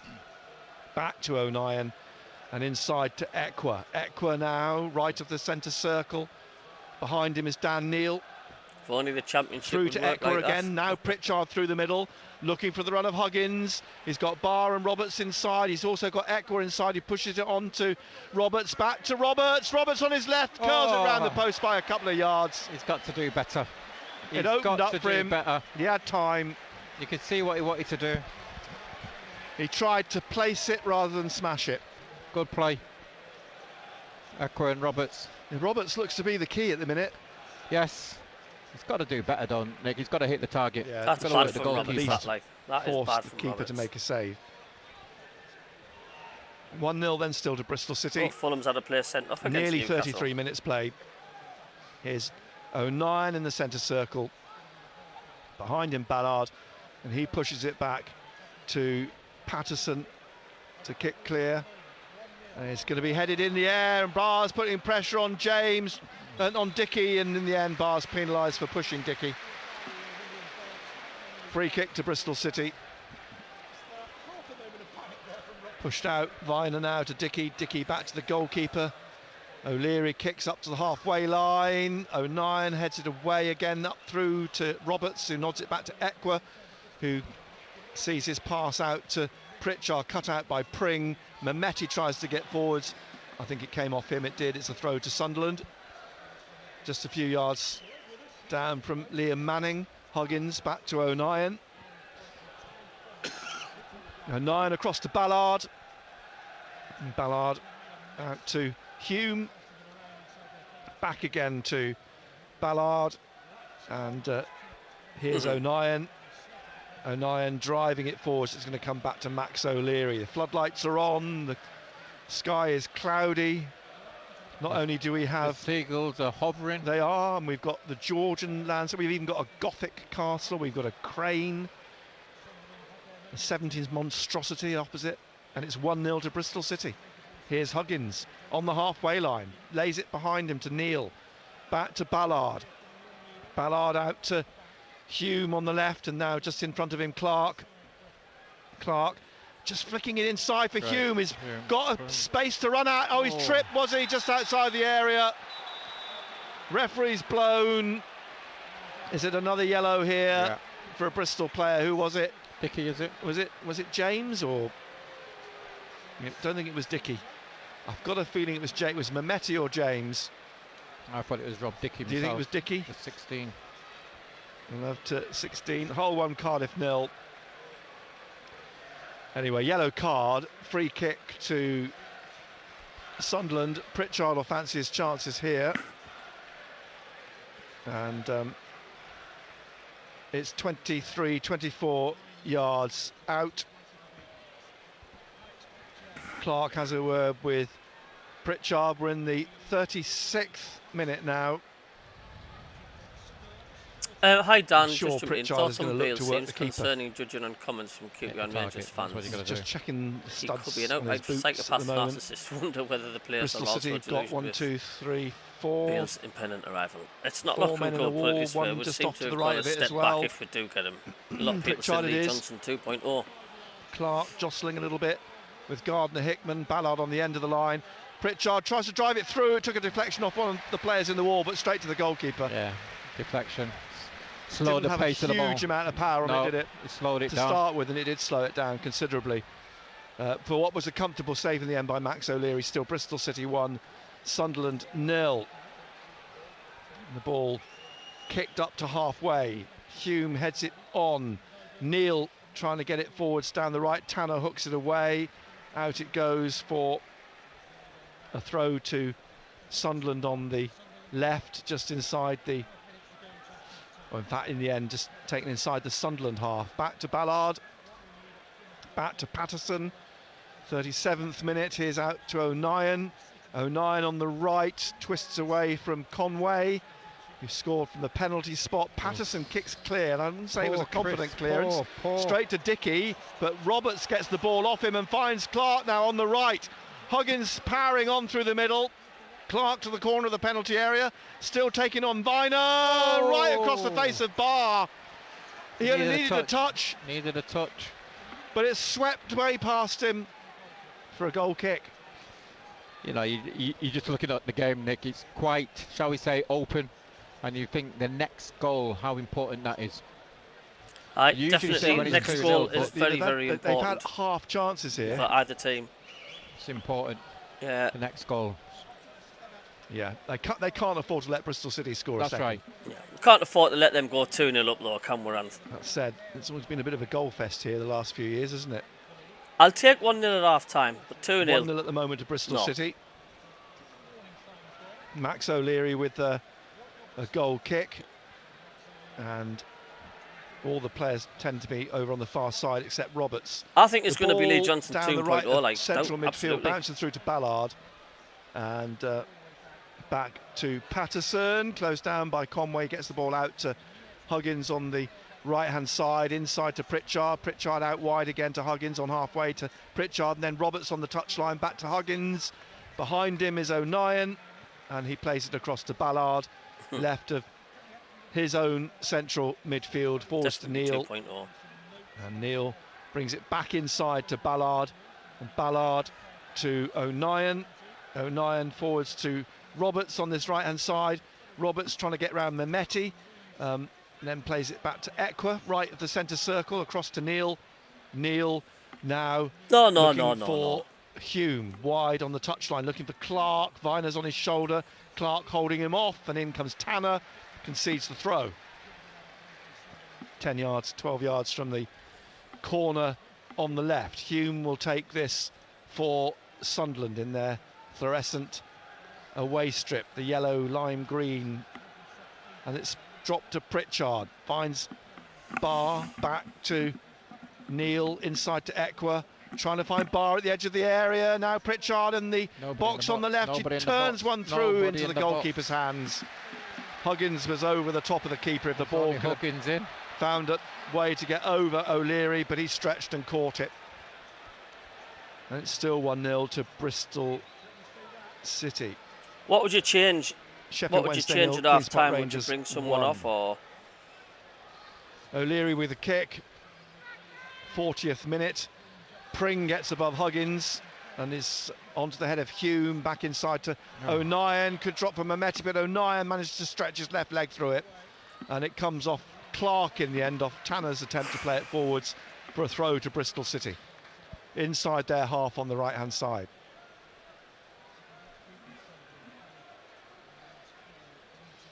1-0 from a 21st minute Tommy Conway penalty. Throw from Tanner, down the line, it will be headed clear, well I say clear, headed on by Ballard, knocked back by Bristol City, and now O'Nien under pressure from Conway puts the ball out, but it came off the Bristol City man. It's a throw to Sunderland, 41st minute. It's the referee wanting them to move back. Yeah, move back a few yards to take the throw. Nip in the air now. Hume tries to get it forward, so it goes straight to Viner. Forwards down the right to James. James back here to Tanner. And I love what he's been drinking. Back again to the goalkeeper, who kicks this up. That's a foul. Into the Sunderland half, foul on Ballard. Free kick to Sunderland. Ballard is going to take it. He plays it over to O'Nien. I do agree, though. I absolutely agree with anybody that says that. Just short of the halfway line, but plays it inside to Equa, who's in the Bristol City half. Forward to Pritchard, turns away from Sykes, plays it back to Hume on the left in his own half, inside to Dan Neil on halfway. Neil shaking off Knight, plays it down the touchline to Clark. He's got Pritchard ahead of him. He's going to try and come in past Tanner, takes him on down the left of the penalty area to the goal line. Tanner sticking with him. Clark with his back to goal, slips it back to Pritchard. Pritchard on the corner of the box, plays it wide, then to Hume. Hume back to Pritchard on the left, and he plays it into Barr at the edge of the area. To Equa, tried to slip it through to Pritchard, comes back to Equa, then Huggins. Huggins gets a stab at it, but Viner is in his way and plays it here to Pring to clear. Up over the halfway line, a chase for Sykes. Ballard gets there first, wide on the right, plays it back to Patterson. Patterson, Sykes continuing his run, Patterson clears, up to halfway. Pring gets above Huggins, Equa wins it, heads it down to Pritchard. Pritchard here now wide to Roberts on halfway. On the touchline, tackled by Mehmeti. Former Wycombe Wanderers midfielder. And back from Huggins to O'Nien. Across to Ballard, 43rd minute. Clark wide, looking for the run of Hume, down the left wing. But nobody in the box. There's nobody there at the moment. Hume down into the corner, plays it back here to Barr. Barr, James in front of him, as is Sykes. Barr still trying to find a way through. That's the edge of the area, and then he's lost it, and Tanner clears it. And it'll run back into the Sunderland half. Terrible, isn't he? Middlesbrough 1. And Ballard he's on in place of Job. Plays it to Equa. Now Pritchard just left of the centre circle to Dan Neil, who's floated the ball across. Hume to Huggins. He needs help. And Huggins down in the corner on the right. Mehmeti's on his shoulder. Mehmeti shuffles it out for throw. To Sunderland down in the corner on the right hand side. Huggins picks the ball up at the feet of the assistant referee. Neil comes across, a bit of pushing going on. Neil and one of the, I think it's Knight. Anyway, it's played inside to Roberts, back to O'Nien, and then he's played it back to Ballard at the front of the centre circle. Equa's just in front of him, back to Ballard. Ballard, Conway on his shoulder, lays it off now to Hume. Hume to Clark on the touchline, trying to take on Tanner, and Tanner sticking with him again, and Clark's trying to push on. He's tripped by Tanner. Clark rolls over his foot. Yeah, Clark's gone back out wide left, hasn't he? Yeah. I think he just has a little bit more balance. And a free kick halfway between the touchline and the penalty area in the 45th minute. Preston 1, Watford 1. I don't think we'll have a huge amount of time at the end of the first half. Pritchard's going across to take the free kick. And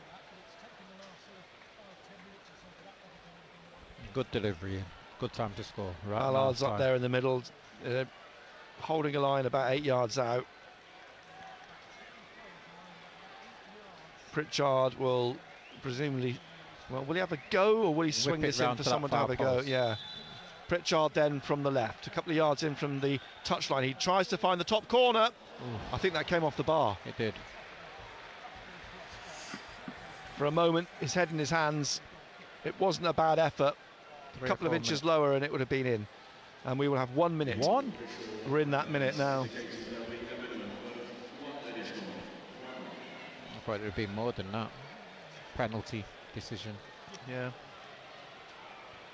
Haven't been many stoppages. Nobody's gone down. They haven't been receiving treatment. A few Father Christmases departing at the away end for half-time mulled wine or similar. O'Nien heads the ball back to Patterson, who bowls it out on the far side to Hume. 30 seconds left of the minimum minute on the halfway line. On the left with Clark to Barr down that touchline. Barr now inside to Hume. Hume back behind him, Ekwa. Ekwa twists to try and shake off Jason Knight and then plays it to his right to O'Nien. Almost a minute up out to Roberts on the right-hand side.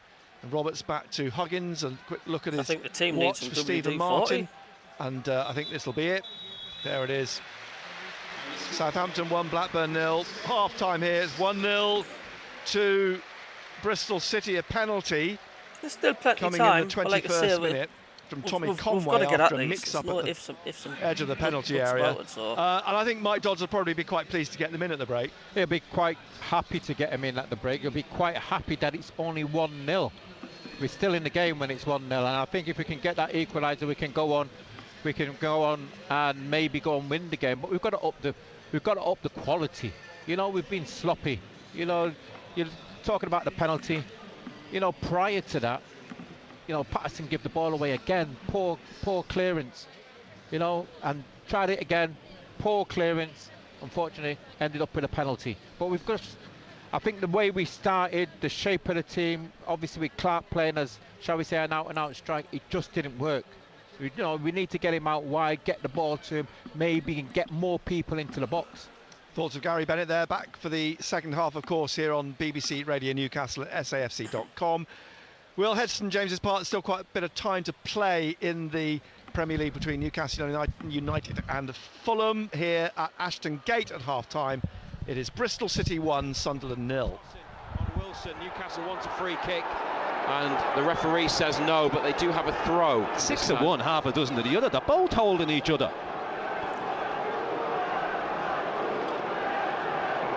Now, welcome to you if you've been listening to the first half of Sunderland's match on BBC Radio Newcastle.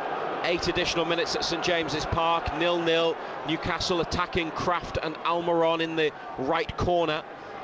It's pushed away by Fulham to Bruno. Down the line for Almiron. Takes it with his left. Now Bruno again. Moves the ball inside. Pushes it to Livramento. Longstaff free. Left side of the penalty area. Longstaff, it's opened up for him. Still got it, Sean Longstaff. And the shot didn't travel very far. Fulham get the block in. Should have hit it earlier. Byrne retrieves it in front of the halfway line. It's 0-0. Fulham have got 10 men. Raul Jimenez sent off after a VAR review. Newcastle have lost Fabian Schär and Joe Linton to injuries. And we'll be back in the studio with Colin White soon for the full half-time scores from around the country. Livramento, 5 yards outside the area, central position. Fulham drop right in. Newcastle finding space in the wide areas. Kraft and Almiron. Almiron to Byrne, takes a touch. Stupid bloody mistake, what they did. Instead feeds Gordon, taking on Castagna. Gordon's cross, Almiron coming in. It's caught Pereira, who has stayed down. And the referee stops the game, and Pereira looks in quite some distress. His hand over his face, and he's holding his right shin. Almiron, bit of a flying effort, and may have just caught Pereira with his studs. Yeah, nasty one. Painful. More added on time.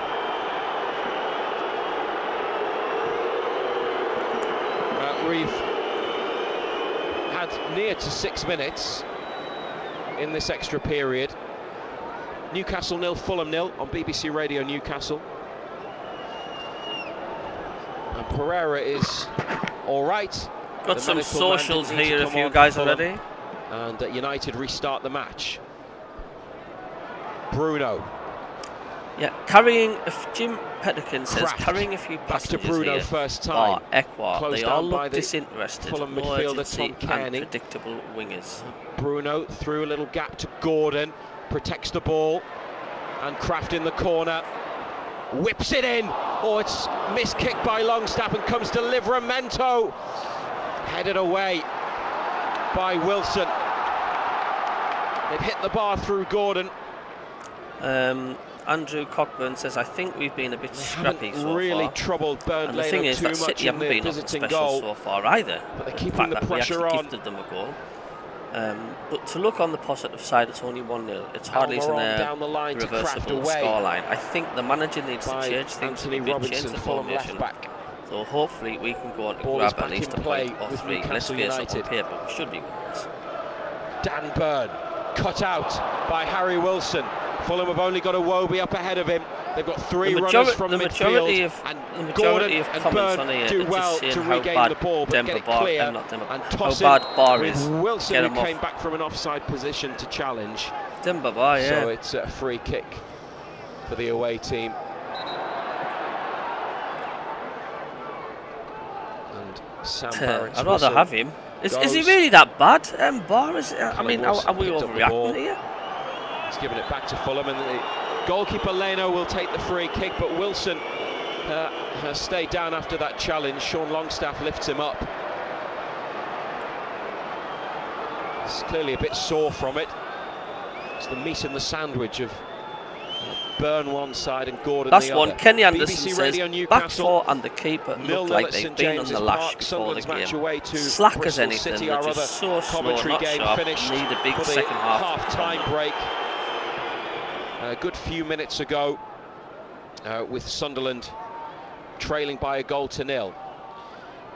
Longstaff gets away from a sliding João Palhinha. Maybe one last Newcastle attack before the whistle. Wilson, it's a throw. We've played 8 minutes. That's what was shown on the numbers board.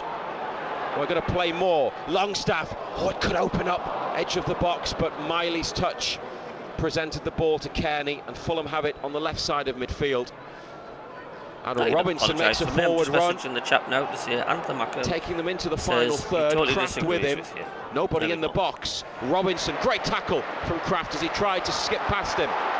Lewis Miley getting Newcastle up the field. And last one I promise. New manager coming in, it's just Lee Johnson 2.0. Half go on and on.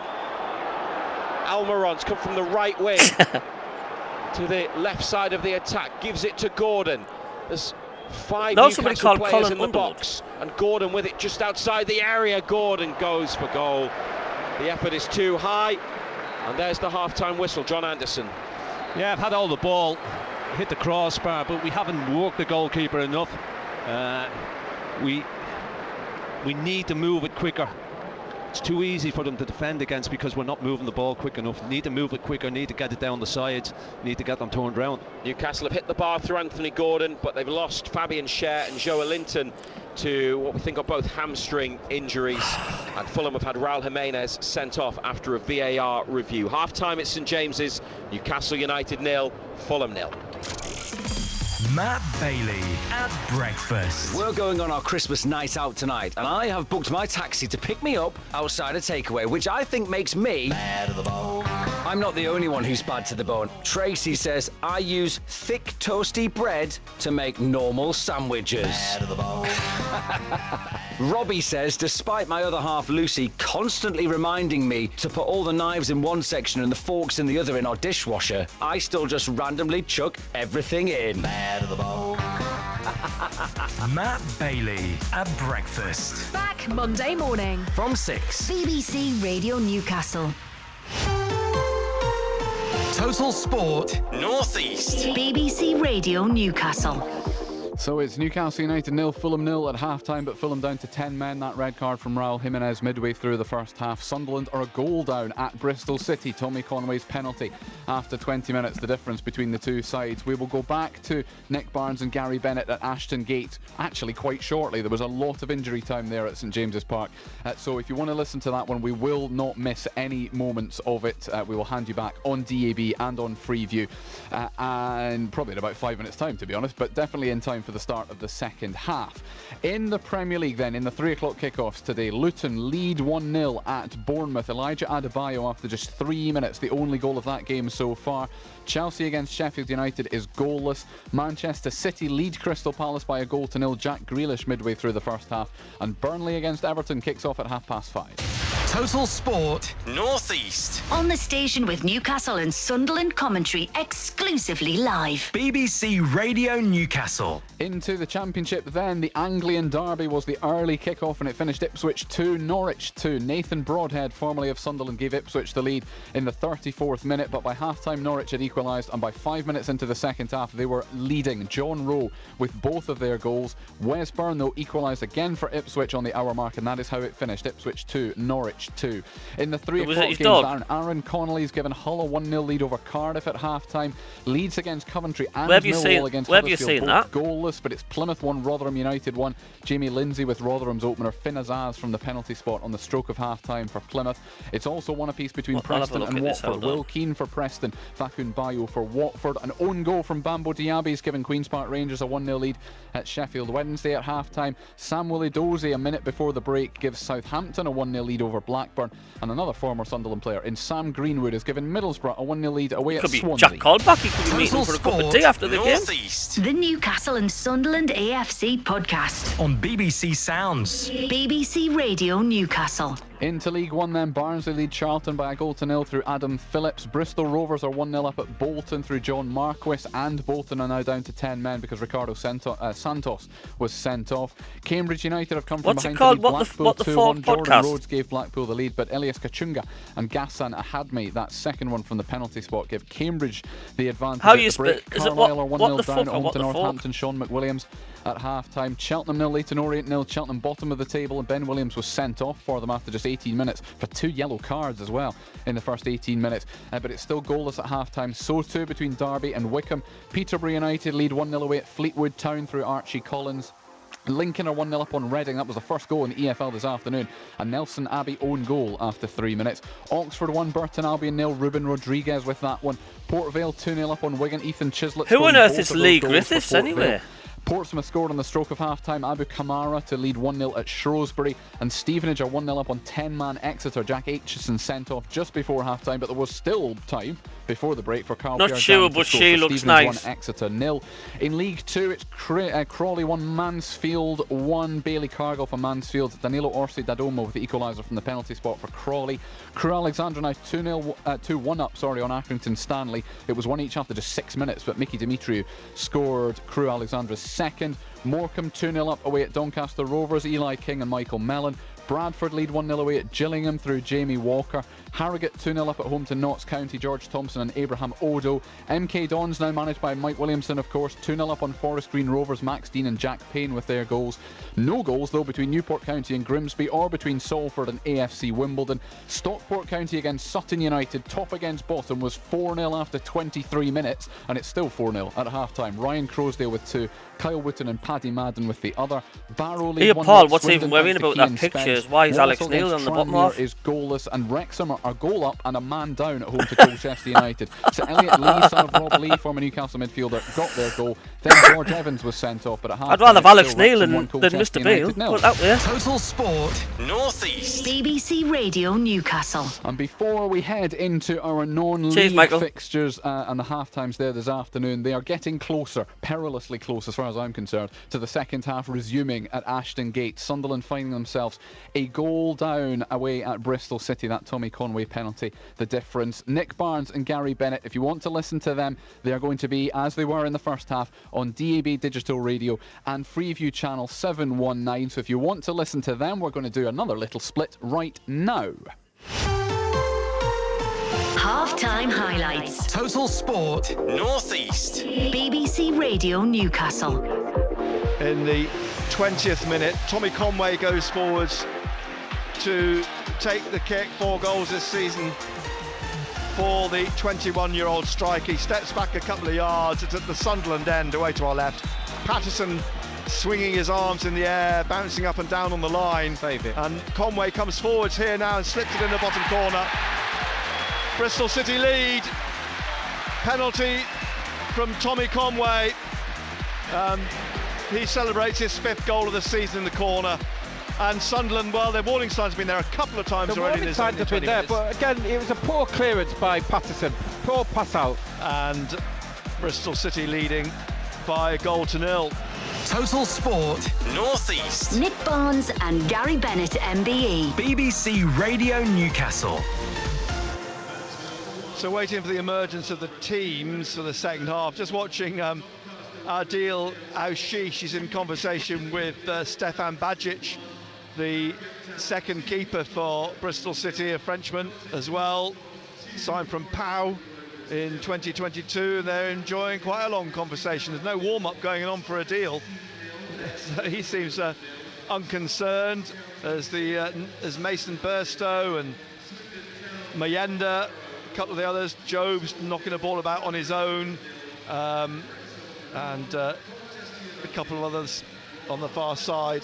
Sealt and Bishop, the goalkeeper, as well, just knocking a ball about.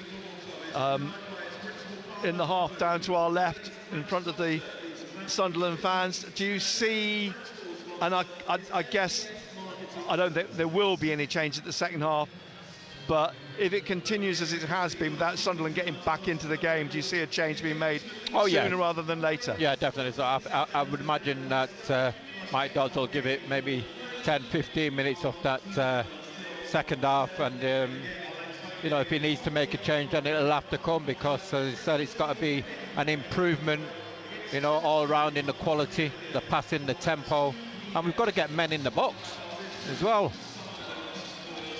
Players appearing now.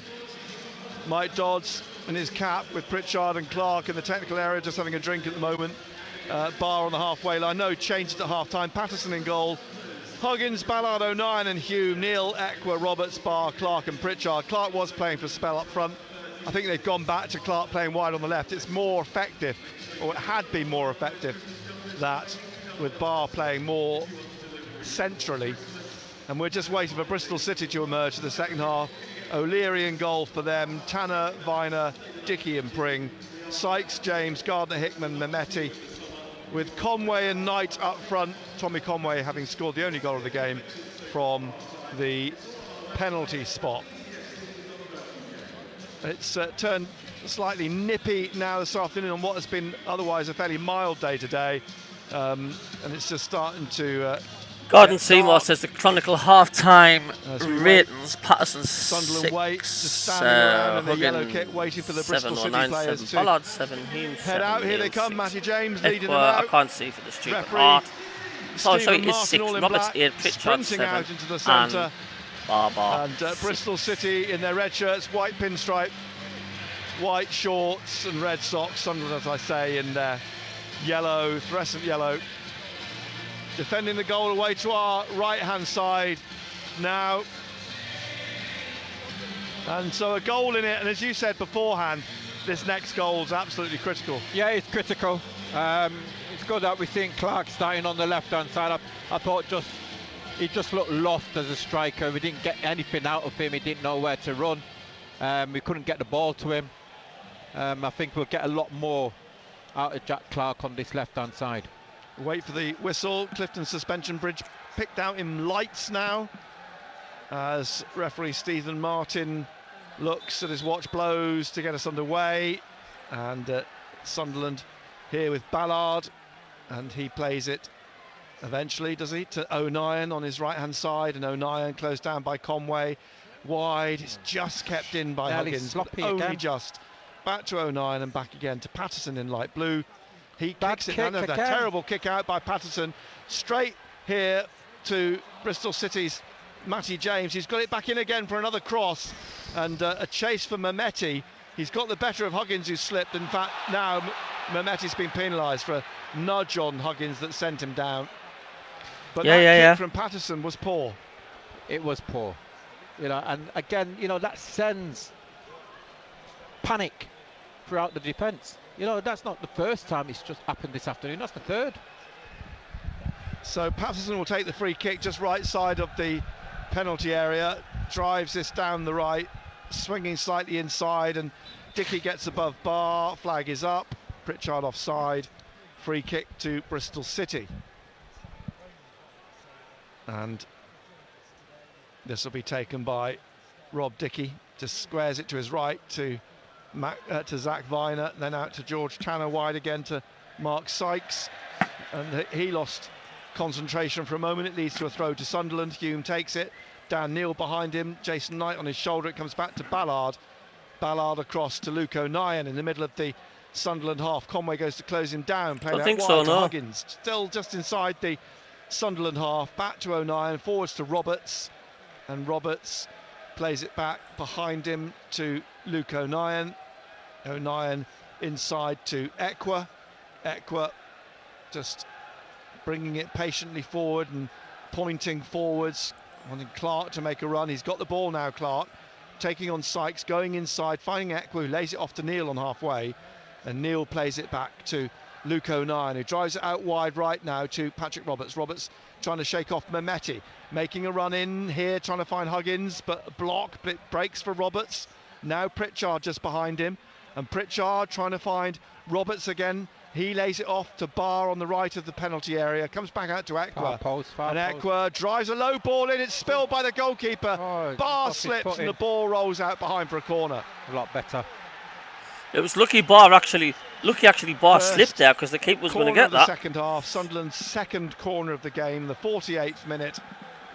Pritchard goes down to take it in front of the Sunderland fans, who you can hear behind that goal in the Accio stand. And Roberts on the right. I can smell a goal here, like. Neil standing outside of it. Huggins back on the centre circle. Pritchard is in the air. Up goes Ballard, and he gets a head on it, but it's put away behind for another corner. Well done, Dan Ballard. It's a third corner. Clark's going to take this one from the left-hand side. Will it be short or will it be long? Pritchard's coming across here.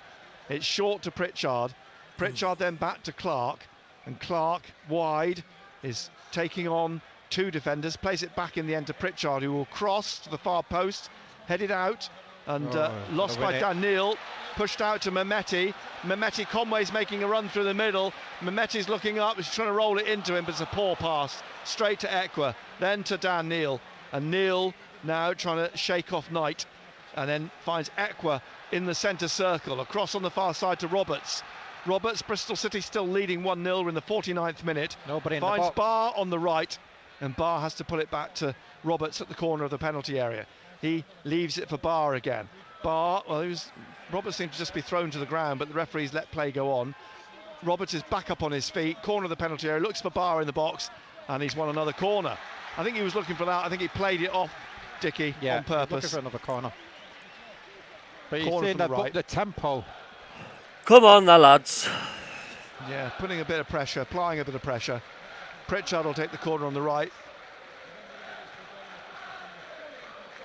Equa's out in midfield, Neil in the D, Ballard and Clark and O'Nien at the edge of the penalty area. Barr on the goalkeeper. Roberts is in there as well on the 6-yard line. Hume cheers, Kingfisher, thanks fella. In the air, Ballard goes for it, misses it completely. Roberts trying to play it back out to Equa on his left. His shot blocked by Conway. It'll bounce out for a throw on the far side. Preston 1, Watford 2. Preston 1, Watford 2. Ballard's down.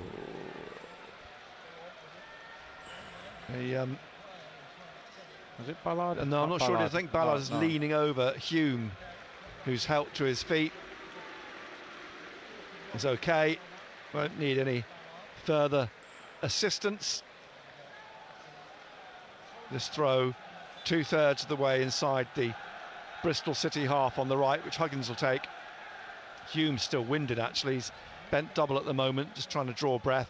The throw into Barr, hooked out here to Equa in midfield, to Neil in the middle, and Neil behind him to Ballard in the centre circle. Centre circle out to the right to O'Nien. Down the right wing to Huggins, to Roberts, just inside him, and forwards to Pritchard. Lovely touch into the path of Huggins. Tanner clears in front of Trey Hume. Out for a throw to Sunderland again on the right. Got to get across that front man. Ekwa puts the ball up into the penalty area, or looking to. It's headed away by Sykes at the corner, and then nodded back and out for a throw to Sunderland. Down the left, halfway inside the Bristol City half. Clark takes it, hurls it back to Dan Ballard on halfway on the left. Ballard, closed down by Knight, plays it across to O'Nien. O'Nien forwards now down the right-hand side to Roberts. Roberts has Pring in front of him, plays it inside to Ekwa. Forwards again to Roberts, trying to go around Gardner-Hickman, but he's won it back for Bristol City. The loanee from West Bromwich Albion. Behind him is Pring. Pring to James, and James back to Dickey at the corner of his penalty area on the left, up to the halfway line, comes back to Luke O'Nien, tries to thread it through to Pritchard, but Pring's in the way, gets it back then to Dickey, and Dickey inside to Viner, closed down by Clark. Clark almost intercepted it, but it's played across to Tanner here on the right hand side, and Tanner bringing it up to halfway, laying it off to Knight, trying to get it forwards for Sykes, and Ballard back to Patterson, kicks it up to halfway. James, well, he's made a mistake, and so does Roberts, to allow Bristol City to get the ball back. He tries to recover it, Roberts, and eventually gets a touch to it, which Ekwa nearly ran onto, and eventually it rolls out for a throw to Sunderland, which Ekwa takes quickly. Back to O'Nien. O'Nien, when Roberts nearly caught by James, but he manages to get the ball away from him and out to Huggins on the right touchline. Huggins is fouled. Pulled down. And it's a free kick in the 53rd minute on the right on the touchline, but it's taken just inside that, and O'Nien's penalised for that. He's told to take it again, so Huggins will take it and just taps it to Ekwa. Ekwa back onto the halfway line to Neil, drives it out here left to Clark. Clark taking on Tanner into the penalty area. Tanner puts it behind for a corner kick. Bellingham's going to come on, isn't he? Chelsea 1, Sheffield United 0. I did wonder if Job would be the player. Put him out in where? Midfield, up front? Put him up front. Pritchard will take the corner on the left-hand side. Bristol City leading 1-0 in the 54th minute. Day turns to dusk as Pritchard takes this corner kick on the left. It's flicked through here and on the line. Saved, was it? Barr's trying to say it went over the line. Was it O'Nien's header? O'Nien's header. But down went O'Leary and got a hand just on it. Just didn't have enough power on the header, did it? Good effort. Closest Good really save. that Sunderland have come to a goal. Blocked on the line. 1-0 still to Bristol City. And the ball back here with O'Nien, just in his own half. Back it comes to him again. Back to Patterson. Patterson. There's Job warming up. Plays it to How O'Nien. the hell is that a free kick, man? Forwards to Barr on the right-hand side. Ekwa on the right-hand side. Up to Pritchard, then wide to Huggins, looking for the run of Barr. Kept on side. Pring whips the ball off him. They both tumble down, and the free kick goes Bristol City's way. Goodness knows. With them leading through that 21st minute penalty. Max O'Leary goes to recover the ball. He'll take the free kick between his penalty area and the touchline. All the players down the left. All right, Angela. Central. It was a bit of a scrappy below par performance in the first half. As it floats up to Ballard. We're all over them. Tanner takes it on his half. chest. Clark gets it off him for Pritchard. Pritchard running at Viner. Pritchard still going. Pritchard lays it to Barr. Barr shot low, straight at the goalkeeper. It's a hard angle to beat the goalkeeper from there. Yeah, and the keeper had his body right behind it. Angela, welcome. And they're on the break now themselves, Bristol City, looking for Mehmeti down the left, but it's cut out by O'Nien. Forwards to Roberts, inside to Ekwa. Ekwa up to the halfway line. Oh, he's gone. And Huggins made a great run. He did, and he's had to check back now because the ball's come back across the other side to Hume, now to Clark. Clark playing it back again. Oh, he could play it into the path of Bristol City. Conway to Sykes. Hume has to get back here in front of Mark Sykes, and Sykes whips the ball off him. What's the latest score? The refused Hume's him? legs to Knight at the corner of the penalty area with a back heel, and back out to James, and then wide again to Sykes on this right-hand side. Clark in front of him, and Sykes will play it back behind him to Tanner, and Tanner to Viner on halfway. Closed down by Barr. He plays it across to Dickey, and Dickey down the left of central midfield. It bounces off of Mehmeti. Who's going to be the new boss? boss? Away here, and Roberts trying to sprint up over the halfway line. It's done well here. He's finally. I thought he was fouled, but the referee doesn't. And Mehmeti's coming away with the ball for Bristol City, and plays it just behind him to Pring. Pring rides the challenge from Roberts and from Ekwa, but Ekwa got enough of the touch on the ball to get it back to Huggins, and eventually it's put out by Mehmeti and doesn't go out. And it's picked up by Gardner-Hickman. Then Ekwa trying to get it back. Gardner-Hickman again on the left touch line. Gardner-Hickman cuts inside. Gardner-Hickman, edge of the penalty area, shoots straight at Patterson. And Bournemouth 1, Luton 1. Referee coming for a word with Patterson, taking the ball off him.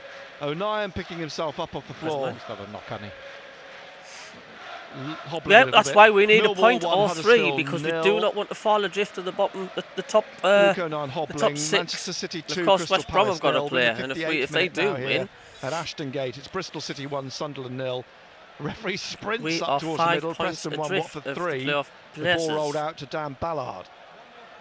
Ballard across here to Hume on the left-hand side, and he plays it through the middle to Dan Neal. Job still warming up. Dan Neal's pulled down by Jason Knight.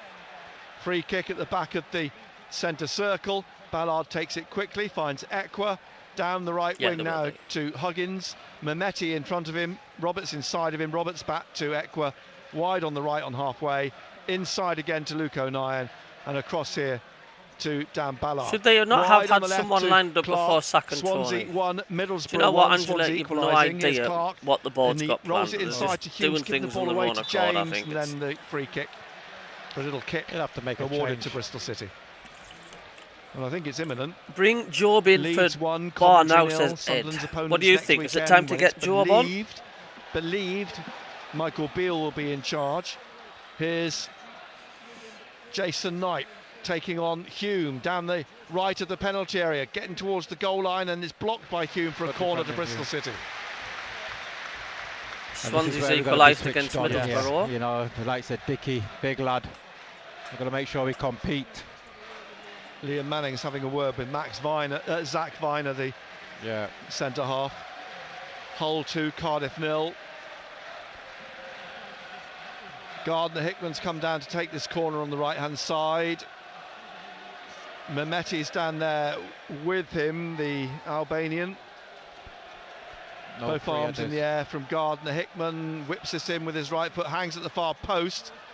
Bounces through. James will run onto it on the far side. He plays it back behind him, and Clark whips it off the feet of Pring. Clark's on the break here on the left. He's got Barr through the middle. It's 2 against 2. Clark has to check because Pring's got in front of him, and now Clark having to do this on his own, really. Cuts inside, is caught by James. Free kick on the right side of midfield for Sunderland. Great break. Whoever it is has got to work with Speakman, a yes man. Substitution imminent. Fourth official, Scott Oldham. He'll come on for either Barr or Pritchard. I think it'll be Barr myself. You think it'll be Barr? Pritchard just placing the ball for the free kick. Alessandro Bartolini is showing Job what he wants him to do on his tablet as he gets himself ready. Pritchard is getting himself ready for a free kick. One-man wall. Pritchard launches it into the penalty area. O'Nien's header caught easily, actually, by Max O'Leary. O'Nien did well to glance it towards the right of the goal, but O'Leary just ran across, caught it. And referee again's got the ball here. the edge of the had a knock-on in penalty area. That's why. O'Nien runs back into his own half. The referee is going to drop the ball at O'Leary's feet. Job now has his shirt on, sitting still in the dugout. And O'Leary bowls this out to Viner on the right-hand side. Barr gives chase. Viner drives this up through the middle. Ballard watching it go over his shoulder because Conway's there. Ballard manages to get the ball away. Out to Huggins on the right, and Job comes down out of the dugout now. Up to Huggins, Roberts, and Roberts back to Ekwah in his own half. And Ekwah looking for a run of Hume or Clark. Clark on the left-hand side. Hume continues his run. Clark taking this on now, cutting inside, and then just checking and going to play it left to Hume. Hume back to Clark. Clark looks to play it back here now to Dan Neil. Neil, short pass forwards to Ekwah. Ekwah through the middle to Pritchard. Pritchard looking for Barr, cut away by Viner. Comes back to Ballard in the centre circle. And then O'Nien. And O'Nien out wide to Huggins. Halfway inside the Bristol City half in the 62nd minute, live on BBC Radio Newcastle. Pritchard's pass from Roberts into the penalty area. Handball. And that was surely a handball. The referee says no. Came off the arm of Viner. That was a handball. You never, ever get them decisions from short range by Pritchard, and it's been deemed no penalty. You could hit someone's hand all day long and they would never get a penalty. Barr on the right, plays it back, pulls it back to Roberts, corner of the penalty area, looking to get it through to Pritchard, but it's hit past him. There's a substitution back to the goal kick. Newcastle 1, Fulham 0. Lewis Miley, the goal scorer. Is Joe Billingham coming on? Job then coming on for Barr. Hull 3, Cardiff 0. Hull 3, Cardiff 0 now. Frustrating afternoon for Barr. Yeah. Come on, son, and there's no excuse here. Really, we need to get something from this match. Work, did it? Had one opportunity, the ball fizzed across his foot a yard out, but couldn't get on the end of it. 1-0, short pass from Viner to the goalkeeper. So Hull win. Bristol City lead then with that goal scored by Tommy Conway from the penalty spot in the first half. One of his. O'Nien heads this down off halfway for Pritchard, finding Ekwah. Ekwah to Pritchard. Pritchard at the edge of the centre circle. Wide to Huggins, forwards to Roberts. Roberts taking on Pring. Roberts trying to cut inside, but Bristol City win it back. Roberts pursues this into the penalty area and it's not behind for a corner. Pring's mistake, and that's all down to perseverance from Roberts. A 6th Sunderland corner on the right. I can see us getting the ball. Way to our left, the Clifton end of Ashton Gate. Clark and Dan Neil stand in the D. We've got O'Nien up, Hume up, Ballard's up there. Roberts on the corner of the 6-yard box. It's whipped in here. Gardner Hickman heads it in the air. Ballard heads it back down. O'Nien trying to get on the end of the handball. They claim off the defender. The referee again waves away the appeal. It certainly looked to have struck the defender's hand. You will not, which was raised. And here's you'll not get a handball in the Championship for like VAR. That would have been looked at twice. Pulls it back, and again Clark goes down, and again penalty appeals waved away. Clark's not making anything of it, in fairness. Jogs back here with the ball out for a throw. The board acting like a corner shot Bristol merchant, City pound shot right. mentality. What's looking that way?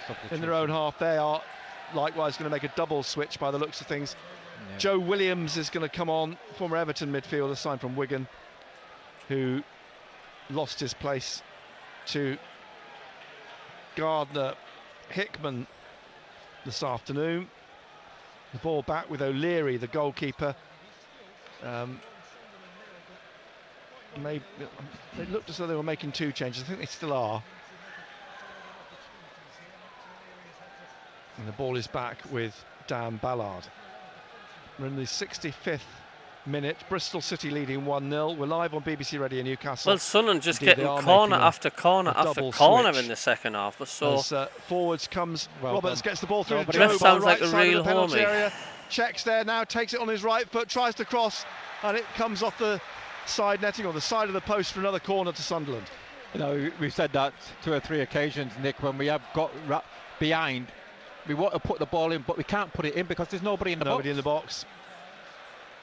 Job is up there now at the back of the 6-yard box. Pritchard on the right-hand side to take this corner kick. I can't believe people don't actually know that. In the box. Pritchard, right arm raised briefly. Here he comes, right foot, hangs in the air. It's headed away comfortably out to Dan Neil. It was Conway who got it away. They're putting pressure on Eckwer. Now Huggins, he finds Dan Neil ahead of him. The other player coming on is Andreas Weimann, the Austrian winger, experienced winger. Plymouth 2, Rotherham 1, as Eckwer floats one up, looking for 09, heads it in the air in the penalty area. Ballard's still up. Viner heads it down. Sykes whips it away from Clark, and they're appealing for the throw, but it's gone Sunderland's way. Southampton 2, Blackburn 0. Neil now, 25 yards out on the left, plays it back to Eckwer in the middle. Eckwer plays it wide to Roberts. Roberts is going to come past Pring. He's taking him on. Pring makes a challenge, kept in by Roberts, and Pritchard couldn't turn it back into the path of Job. Bristol City get it out, but only as far as Luke O'Nien, who turns it back to Dan Ballard here, and Ballard on the left, out to Clark, Clark back to Patterson. Patterson in the middle of his own half, Leeds 1, Coventry 1. O'Nien out wide on to Huggins. Ahead of him is Roberts. Roberts will play it back to Huggins in his own half. Back to Luke O'Nien. We're in the 67th minute, now the 68th minute. We've played 67 minutes. Bristol City leading 1-0. Luton Bournemouth's been suspended because Tom Lockyer of Luton has collapsed. And here's Pritchard trying to get forwards down the right-hand side with Huggins trying to break into the penalty area for Sunderland. Leaving it for Roberts. Little tap for Hume. The players collapsed at Luton game. And it's a corner. Oh dear. On the right, and Tom Lockyer collapsed in the Championship That's playoff football final as well. in May and had some heart surgery. You don't want that at all. Hence the major concern, and that's why that game has been suspended. We can only hope he's okay. Oh, this goalkeeper! Crikey! Corner to Sunderland from the right. Got it. Get the head on this one. Pritchard again hangs in the air. Job's header. Oh, what a save by O'Leary. Low down to his left to get a fist to it to punch it clear from Job's header. Job must have thought he'd scored there. One's got to go in. Another corner to Sunderland from the right. Apparently Tom Lockyer has collapsed before, says Lee Brennan. And it heads down towards Job. He's headed back to Clark. Clark tries to place a shot. It's blocked. Cheers, it will come. Oh, foul by Job on Conway. Yellow card for Job on the touchline. Bristol City still trying to get their substitutes on. As you say, surely one of these has got to go in at some point. James is coming off, and Williams will replace him. And the other is Mehmeti, who's just coming back from injury. Yeah.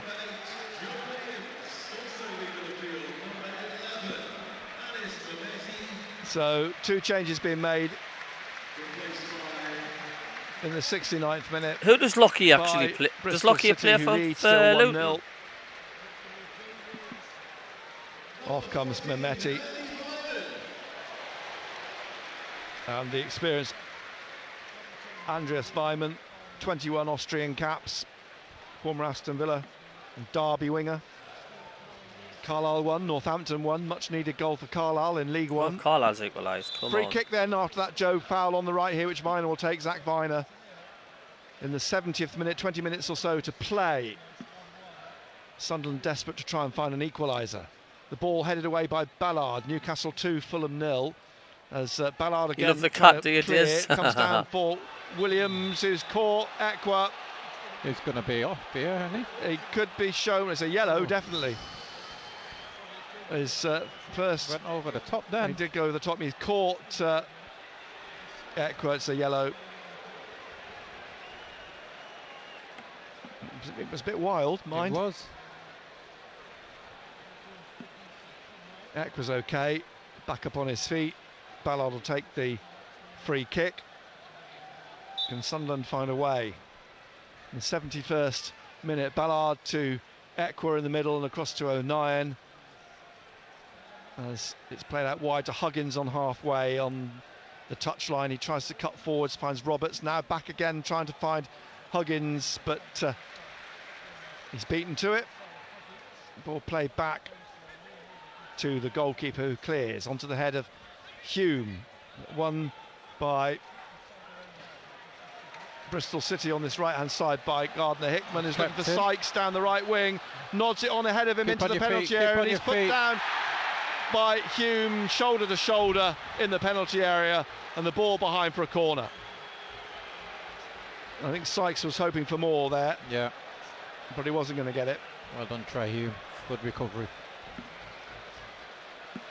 So, a corner to defend here for Sunderland.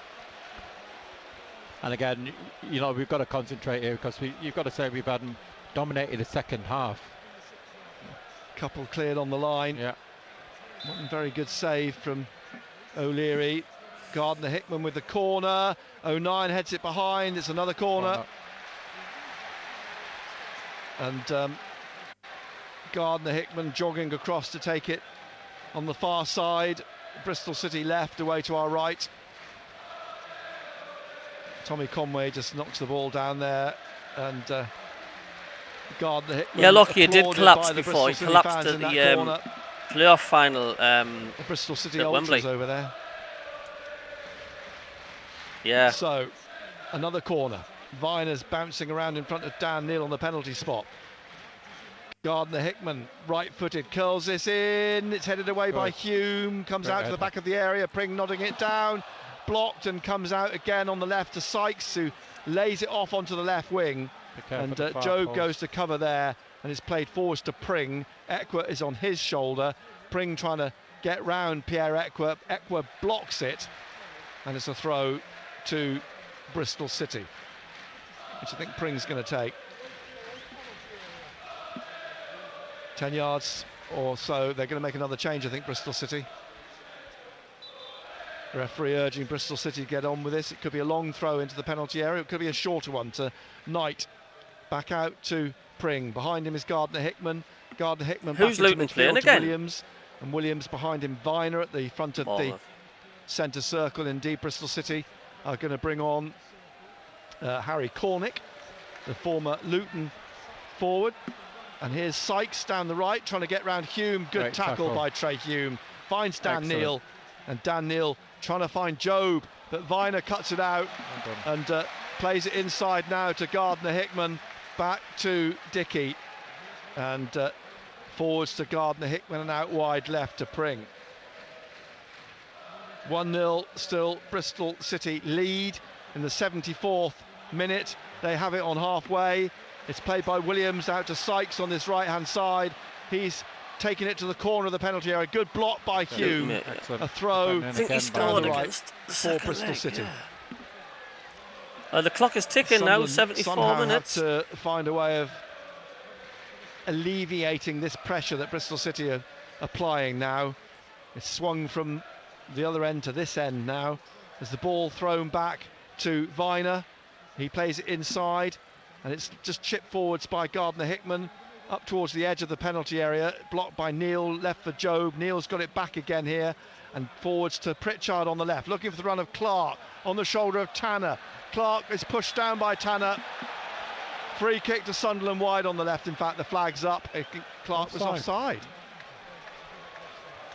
Preston Watford 4, free kick to Bristol City it is in the end. Clark having a word with the referee. O'Leary pushes the ball out to Rob Dickey in the 75th minute here. Wide on the left, pushed on by Pring to Conway. One touch to his left to Vyman. He's played it back in the penalty area. Ballard heads it away. Neil hooks it out, but it's going to fall here to Williams. And then Knight back behind him, and it's pushed out to Sykes. Sykes on the right-hand side, just outside the penalty area. Plays it down the right to Williams, and Williams now will look up to cross for Bristol City. And in towards Pritchard to clear. And a chase for Jobe, but it'll run out, I think. Not happening, is it? He does. Yeah, on the far side. Well, Des has said he'd be happy with a point here. You did say a answer for 1-0 down. You would. Takes it into the middle, Jobe. Jobe's still going with it. Jobe cuts across the middle, tries to find Clark, but it whipped past him and out for a throw to Bristol City. Cornick then. Harry Cornick's going to come on now, the former Bournemouth and Luton right winger, come forwards, coming on for Conway. Straight swap. Yeah. Conway, the goal scorer, from the penalty spot.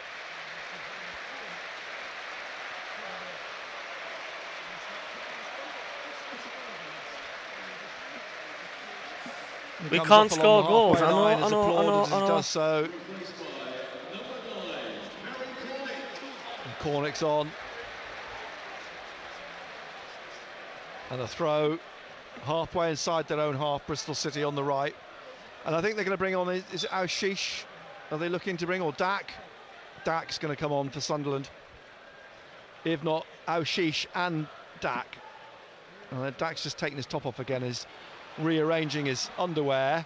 Here's Huggins, edge of the area, into the penalty box, trying to find Roberts, blocked though and cleared by Bristol City, up towards the centre circle. And a quick update on Tom Lockyer as the ball comes back to Dan Ballard in the Sunderland half. And remember, he collapsed in that game between Bournemouth and Luton. He's been confirmed as being alert and responsive in the tunnel, so that's good news isn't it, for Tom Lockyer. Yeah, Lockyer's been confirmed as alert O'Nien's pushing and responsive forwards. in the tunnel, Dak which is and good news. Aushish are going to come on. O'Nien's wide on the right with Roberts. Behind them is Huggins, and Huggins looks up and swings this across looking for Clark or Job, and Tanner heads it straight to Clark, drops through in the penalty area on the left, and Clark trying to weave a way in, pushes it to Neil. He can't get it back in. It's cleared by Bristol City up towards Ballard on the halfway line. Well, if he's all right and he's up and about. Headed on by Williams, back to Ballard, and Ballard now wide on this left-hand side in his own half. Plays it forwards to Clark. Clark flicks it on to Hume. Hume plays it into the middle of his own half to Ekwa, and he will bring it forwards on the right up towards the halfway line. We're in the 78th minute, and a throw over on the far side, which will be left for Huggins to take halfway inside the Bristol City half. Live on BBC Radio Newcastle. Roberts, Swansea 1, Middlesbrough 2. On the halfway line on the right, it's O'Nien along that halfway line to Ballard.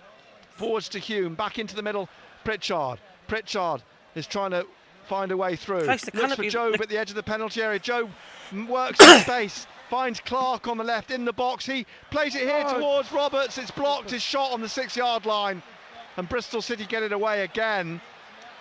I wouldn't say their goal is leading a charmed life, but it's certainly seen a few chances for Sunderland in this second half, and somehow Bristol City have managed to keep it out. Ekwa forwards again. Neil to Pritchard on halfway. These back can't be to this Ballard hard to on break this down, left-hand surely, side. God. Ballard, Sunderland in their yellow, plays it inside to Ekwa in the centre circle, and across to O'Nien coming forwards now, and looking to try and get it through the middle. It's blocked by Gardner-Hickman tonight. Yeah, but Sunderland have got to stop. Sunderland have got to stop doing this though. Every single time we're playing mediocre teams. He's pulled down at the edge of the penalty area, but fallen. He's lost his footing. deemed to have not been fouled. You're right, he lost his footing. He knows it himself. He didn't have the legs in the end to get there, and he just lost his balance, his footing, went down, but he was away. It's a warning. Dak and Aushish still waiting to come on. Manchester City 2, Crystal Palace 1. In the 80th minute here, it's Bristol City 1, Sunderland 0. And Vyman, that wasn't a foul, says the referee on Huggins. Away they come again. Cornick on the left-hand side with Vyman. In slides Neil. And it's a throw to Bristol City. Substitution to be made now. Dak and Aushish. You think Pritchard will come off? Well, they'll go for it. Pritchard and maybe Ekwa or Dan Neil maybe. Ekwa's coming off. Deck. The fourth official's nowhere near. I don't know where he is. The fourth official has actually not got the board out here, and the announcer is making all the changes for us. They're going to make another change themselves. Bristol City. Sam Bell's coming on. Sykes coming off, Bell coming on. Who came off for Ashish? That's the question. Pritchard, yeah. Thank you. Preston 1, Watford 5. Sykes off then for Bristol City, and Sam Bell, another Bristolian, comes on for the last 10 minutes. We're in the 81st minute actually now. Winning again. And Sunderland looking for this equaliser. Throw on the far side, halfway inside the Sunderland half on the left for Bristol City. It's played down the line looking for Cornick, can't get on the end of it, it's gone behind for a goal kick. And so Patterson quickly passing it to Dan Ballard. See, they've got something to hold on to, haven't they, Bristol? They have, and they know if they get a second, they're going to win this game. Sunderland desperate to try and get an equaliser to give themselves a platform to try and win it themselves. Here's Dak. What do we need to do different than lads to break through this defensive thing? Brings it up to the halfway line and swings it across, looking for the run of Clark here. It's a good ball, but it's cut out by Tanner. And Clark will take a quick throw. Back to Dan Neil, left side of midfield. Back out again to Clark on the left. Little chip forwards for Hume to run onto. Will he just keep it in? He does on the goal line. Pulls it back to Clark. An awful cross, and Clark now on his right foot curls a ball across the penalty area, and it is too much, and out it goes behind for a goal kick. 83rd minute, Bristol City 1, Sunderland 0. Pritchard being congratulated and patted on the back as he wanders down the touchline from where he came off back to the dugout. Max O'Leary in no hurry to take this goal kick for Bristol City. Referee urging him to get a move on. Players over on the far side, the kick from O'Leary. It's got to agree with Jacob here, like we could play for another 90 minutes. City. And now Carlisle United lead Northampton 2-1 in League One. Could be a big win for the Cumbrians as the ball comes back down the line for this throw for Cameron Pring to take for Bristol City. Kicks a loose ball away. He's 12-15 yards inside the Sunderland half. He feigned to go one way, then throws it down the line again. Angela Coleman doesn't look like we could score in a brothel. O'Nien back to Patterson on. And Patterson out to Hume, the edge of his area, plays it across the face of Cornick to O'Nien, back to Patterson. And Patterson, he's being closed down by Cornick. He kicks this up over the halfway line. Up goes Bell, gets his head on it, into the edge of the centre circle where it's nodded down, and Hume should deal with this on the left-hand side. Hume has got it halfway inside his own half in the 84th minute now, inside to Dan Neil. Neil pushing up through the centre circle, out to the right to Huggins. Dax made a run forward, Jones up there as well. Roberts taking on Pring, and playing the game quite cleverly here, you know. To bring it slow inside, the game down, just keep getting fouls, tries to go around just like what we Hickman. did against Vyman Leeds in the tackles end. him, and there's a card here for Roberts for a foul on Vyman. And that's what they're going to do. They're going to slow. Roberts they're going to slow the game down. They're going to frustrate us. They're going to get free kicks. They're going to stay on the ground here when the free kicks area. We took. 5 minutes or so to play of the 90. And another change about to be made. I think Mayenda's going to come on for Sunderland. Sure, it's Mayenda who's stripping off. Last throw of the die, throws someone up front. And the goalkeeper, Max O'Leary, will take the free kick over on the left side, just outside the Bristol City penalty area. Alessandro Batterini's having a word with Mayenda in his ear. O'Leary then. Who will they take off? Who will they take off? The ball floats up here. Ballard getting on the shoulder of Cornick, down to Hume. Then Dak comes back to O'Nien. Cornick trying to tackle him. He finds Ballard, O'Nien, and talk about Ballard delayed brings reaction. Crikey. Mayenda's ready to come on. Imagine if that came up with a goal there. To Hume on the left, back inside to Luke O'Nien. O'Nien looking for Ashish, forwards to Roberts. Roberts then wide to Huggins. They pour into the penalty area. Ashish gets in there first. Now to Roberts. A run from Dan. Referee brings player back. That's 1-1. Ashish, he's tackled at the edge of the area. And away come Bristol City. The ball, well, hooked hopefully forwards by Williams for Cornick to chase, but it'll come back to Ballard. And they're waiting to get Mayenda on. Ballard has it, plays it in the middle to Dan Neal in the centre circle.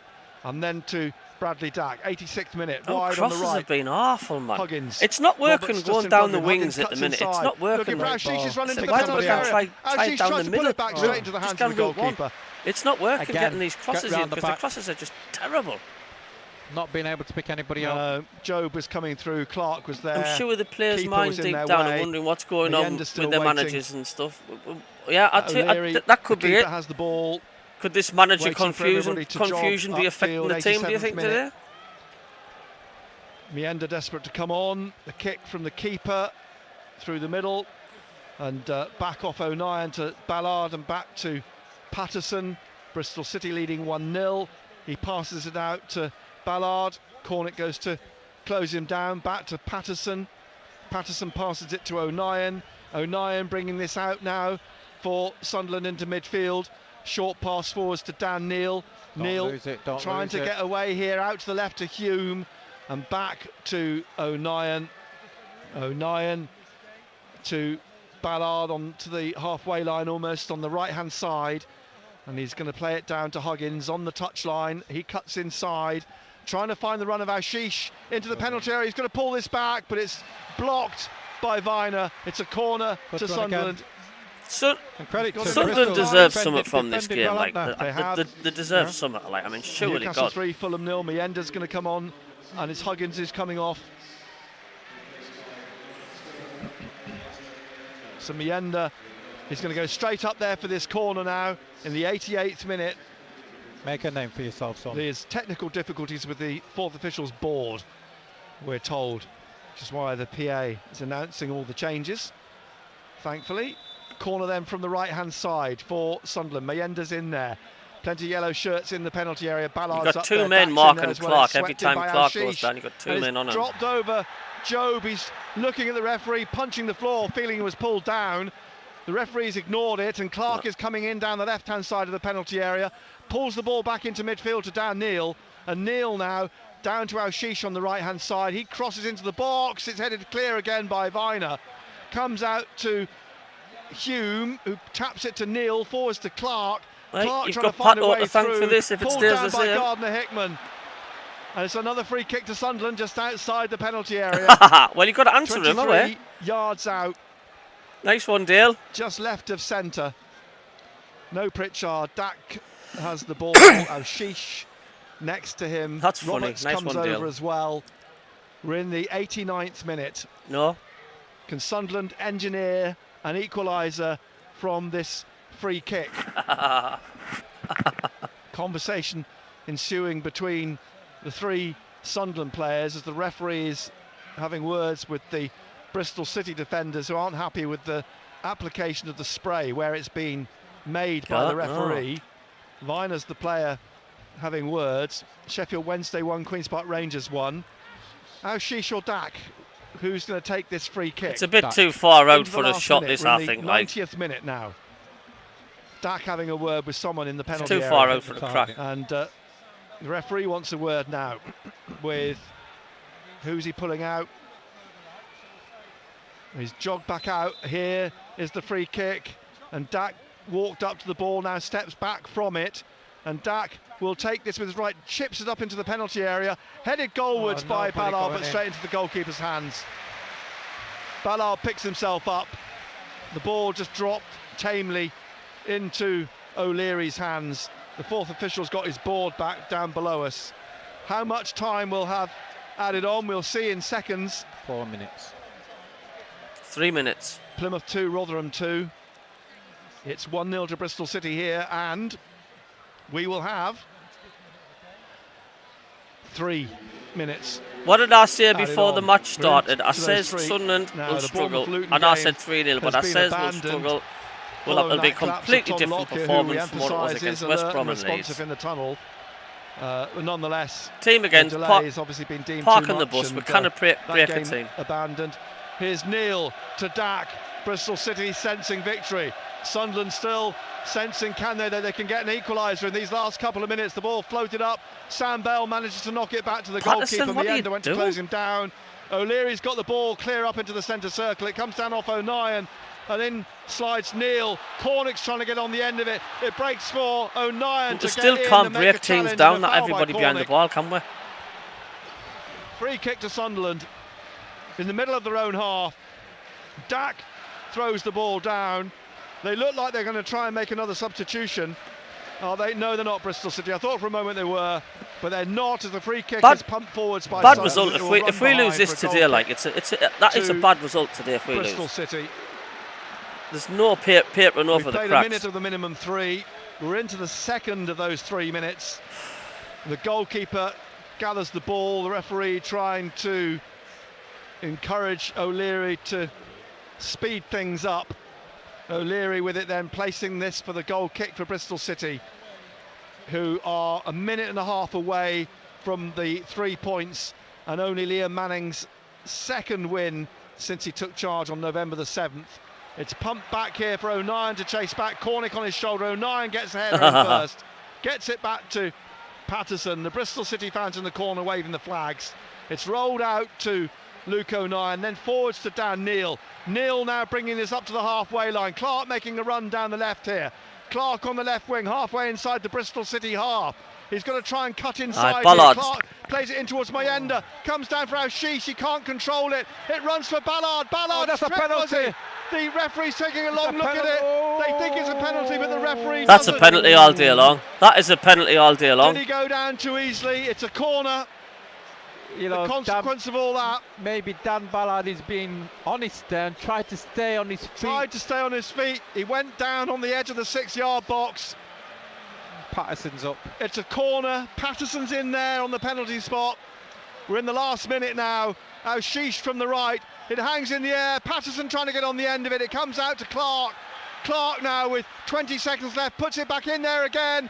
It's lost by the keeper. It's hooked off the line. They're claiming another penalty, Sunderland. But it's a free kick, and a card comes out here from the referee. And down goes Ballard again. Tripped is a little bit of a melee. Because he's a bit of a ruck breaking out in the 6-yard box. And the referee is going to book Ballard, I think. Yeah, but Ballard's got a right to protest, though, wasn't he? He was pile-drived in the bloody box. Referee vigorously blowing his whistle again. Some control has been assumed. Ballard's going to be booked. Things being thrown off the pitch. Job goes to recover the ball. No surprise playing a mediocre team. We do it all the time, man. The penalty area. The referee having a word with O'Leary. The Bristol City goalkeeper. We're into the 4th minute of time being added on. There's someone on the pitch, and there's a beach ball on the pitch at the other end. The beach ball's recovered. The perpetrator's removed. Max O'Leary is about to take this free kick. Bristol City leading 1-0 as we enter the 5th minute of added time. Blow his whistle when and that's not good enough, lads. I'm sorry, like that is when Max O'Leary that's not takes this goal kick. He drives it up towards the halfway line. Play still goes on. Weimann hooks I'm not having any excuses. It's just we're in the top 6. We're a mile off top 6 whistle. if we keep doing what we're doing against mediocre teams. It's blown, and Mike Dodd's 100% record goes in his 3rd game in charge. They lose 1-0 to Bristol City. What will unfold? I'd rather have played Southampton away from home today, or something like that. Charge against Coventry City. We cannot but, put these teams Dodds, to bed. I think he can hold his head up high. He's done what was asked of him. They tried their best in this game to get an equaliser, but time and time again denied on the line or by refereeing decisions we don't know. There were several penalty claims, but Sunderland just couldn't find a way through. Yeah, they couldn't find a way through, but I think when they reflect back on the game, Nick, I think they'll be disappointed. I think it's a game which I think they shouldn't have lost. I think they've got themselves to blame. Sack the manager. You've got to look at the first 45 minutes at times. I think we were sloppy and we got punished for it. So Pritchard, who's involved in a long conversation with Michael Proctor down below us on the pitch. The players in the middle, the Sunderland players, congratulating the travelling support this afternoon. There were over 22,000 at the game today. I don't know the exact figure, but it was over 22,000. Ultimately, it was a penalty that divided the two sides, and that penalty went to Bristol City. It went to Tommy Conway to convert, which he did for his 5th goal of the season in the 21st Let's have a look at that minute. then. And Sunderland then in the second half, not by dint of lack of effort, but by some good defending, some last-ditch defending from Bristol City, managed to good defending keep or the bad clean finishing? sheet and take all 3 points. When the Newcastle United match ends, the phone-in follows. You can have your say. I'm sure you've got plenty to talk about tonight, as you will have, of course, during the week. Right, here we go. 6 o'clock every this week. Is what the socials are saying. Tom Cuthbertson says, this is why our season ended ages ago. No consistency at all. Hit and miss. This is not top 6. This is more like mid-table, even though we are higher than that at the moment. But the way we are going, it's mid-table or below if we carry the closing stages of the game on. against Fulham at St James's Park. As the Sunderland players troop off down the tunnel here, Joe, one of the last to leave, being congratulated by Liam Manning.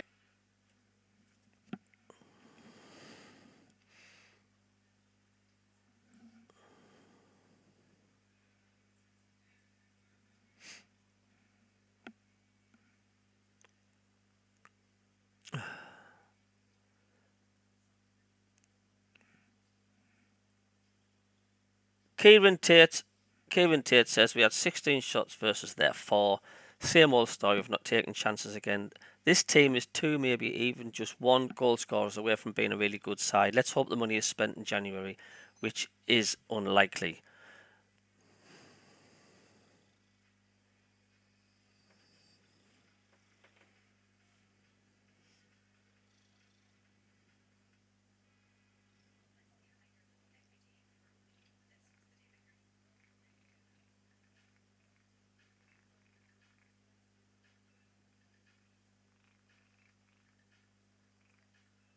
This proves Tony Mowbray wasn't the problem. Embarrassing as usual.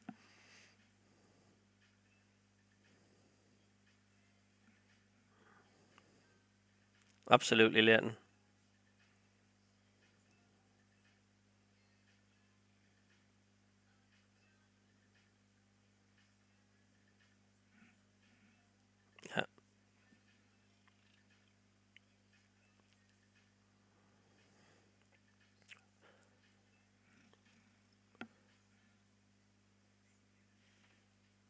Ryan. I know. Ryan Alsop says, screwed over by corrupt officials yet again. That was an absolute blatant penalty on Ballard at the end. And I'm not just saying that as an excuse for spitting the dummy out. It was a blatant penalty.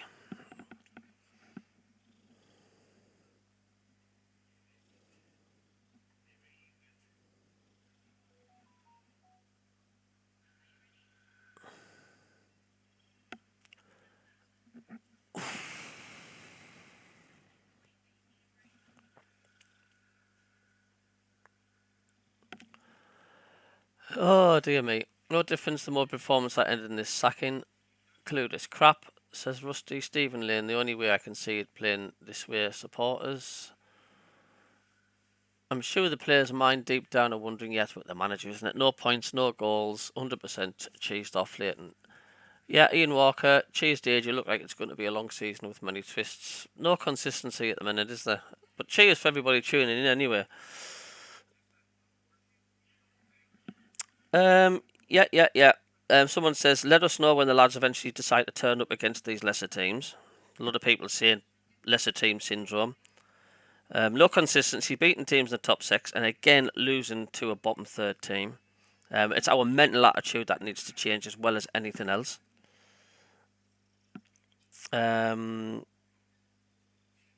And that's why Todd shouldn't be given the job. Needless changes to a winning side. Silt and Bellingham should have started the game. How on earth Barr got ahead of Job, I will never know. Why was he starting? Yeah.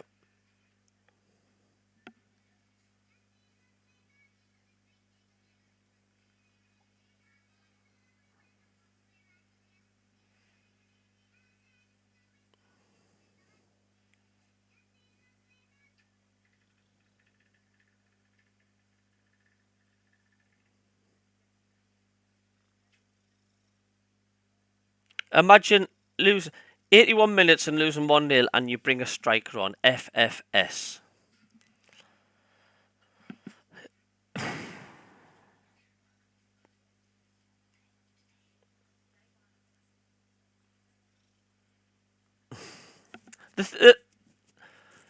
That puts us 7th in the league. The thing is that to cut a short story long, the majority of the social medias are just saying finishing is the problem. It's alright when we're playing the top 6 teams and tick 6 team, they come out to attack. We can cope with that. But the amount of teams that we will play this season that are mediocre teams at the bottom half are going to play a completely different game. Have a lot of people back playing deep in their own half. Sunderland are still to this day struggling to break down them teams. We just haven't got that venom, that killer punch to break through, and this is what needs to change.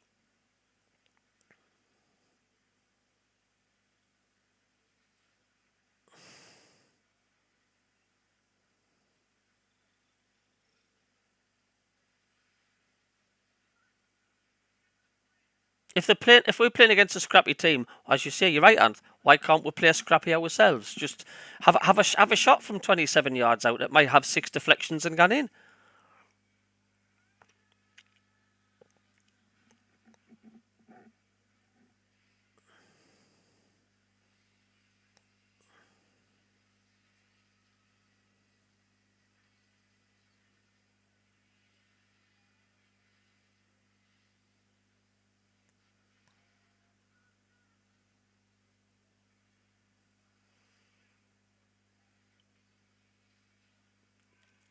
So what you're saying, sometimes we should just really play simple football when we're playing simple teams.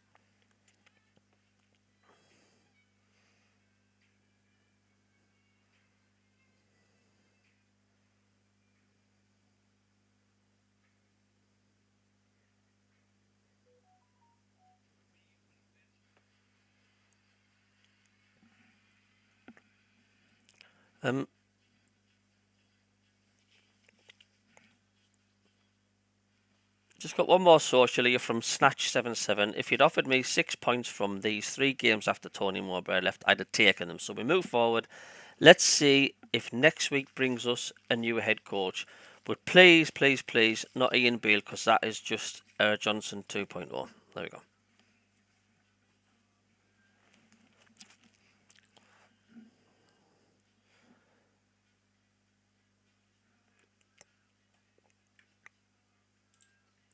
Well, I'm off. See you next match. Cheers for tuning in. Thank you for your support, indeed. Good evening, God bless, and have a great weekend. Bye-bye.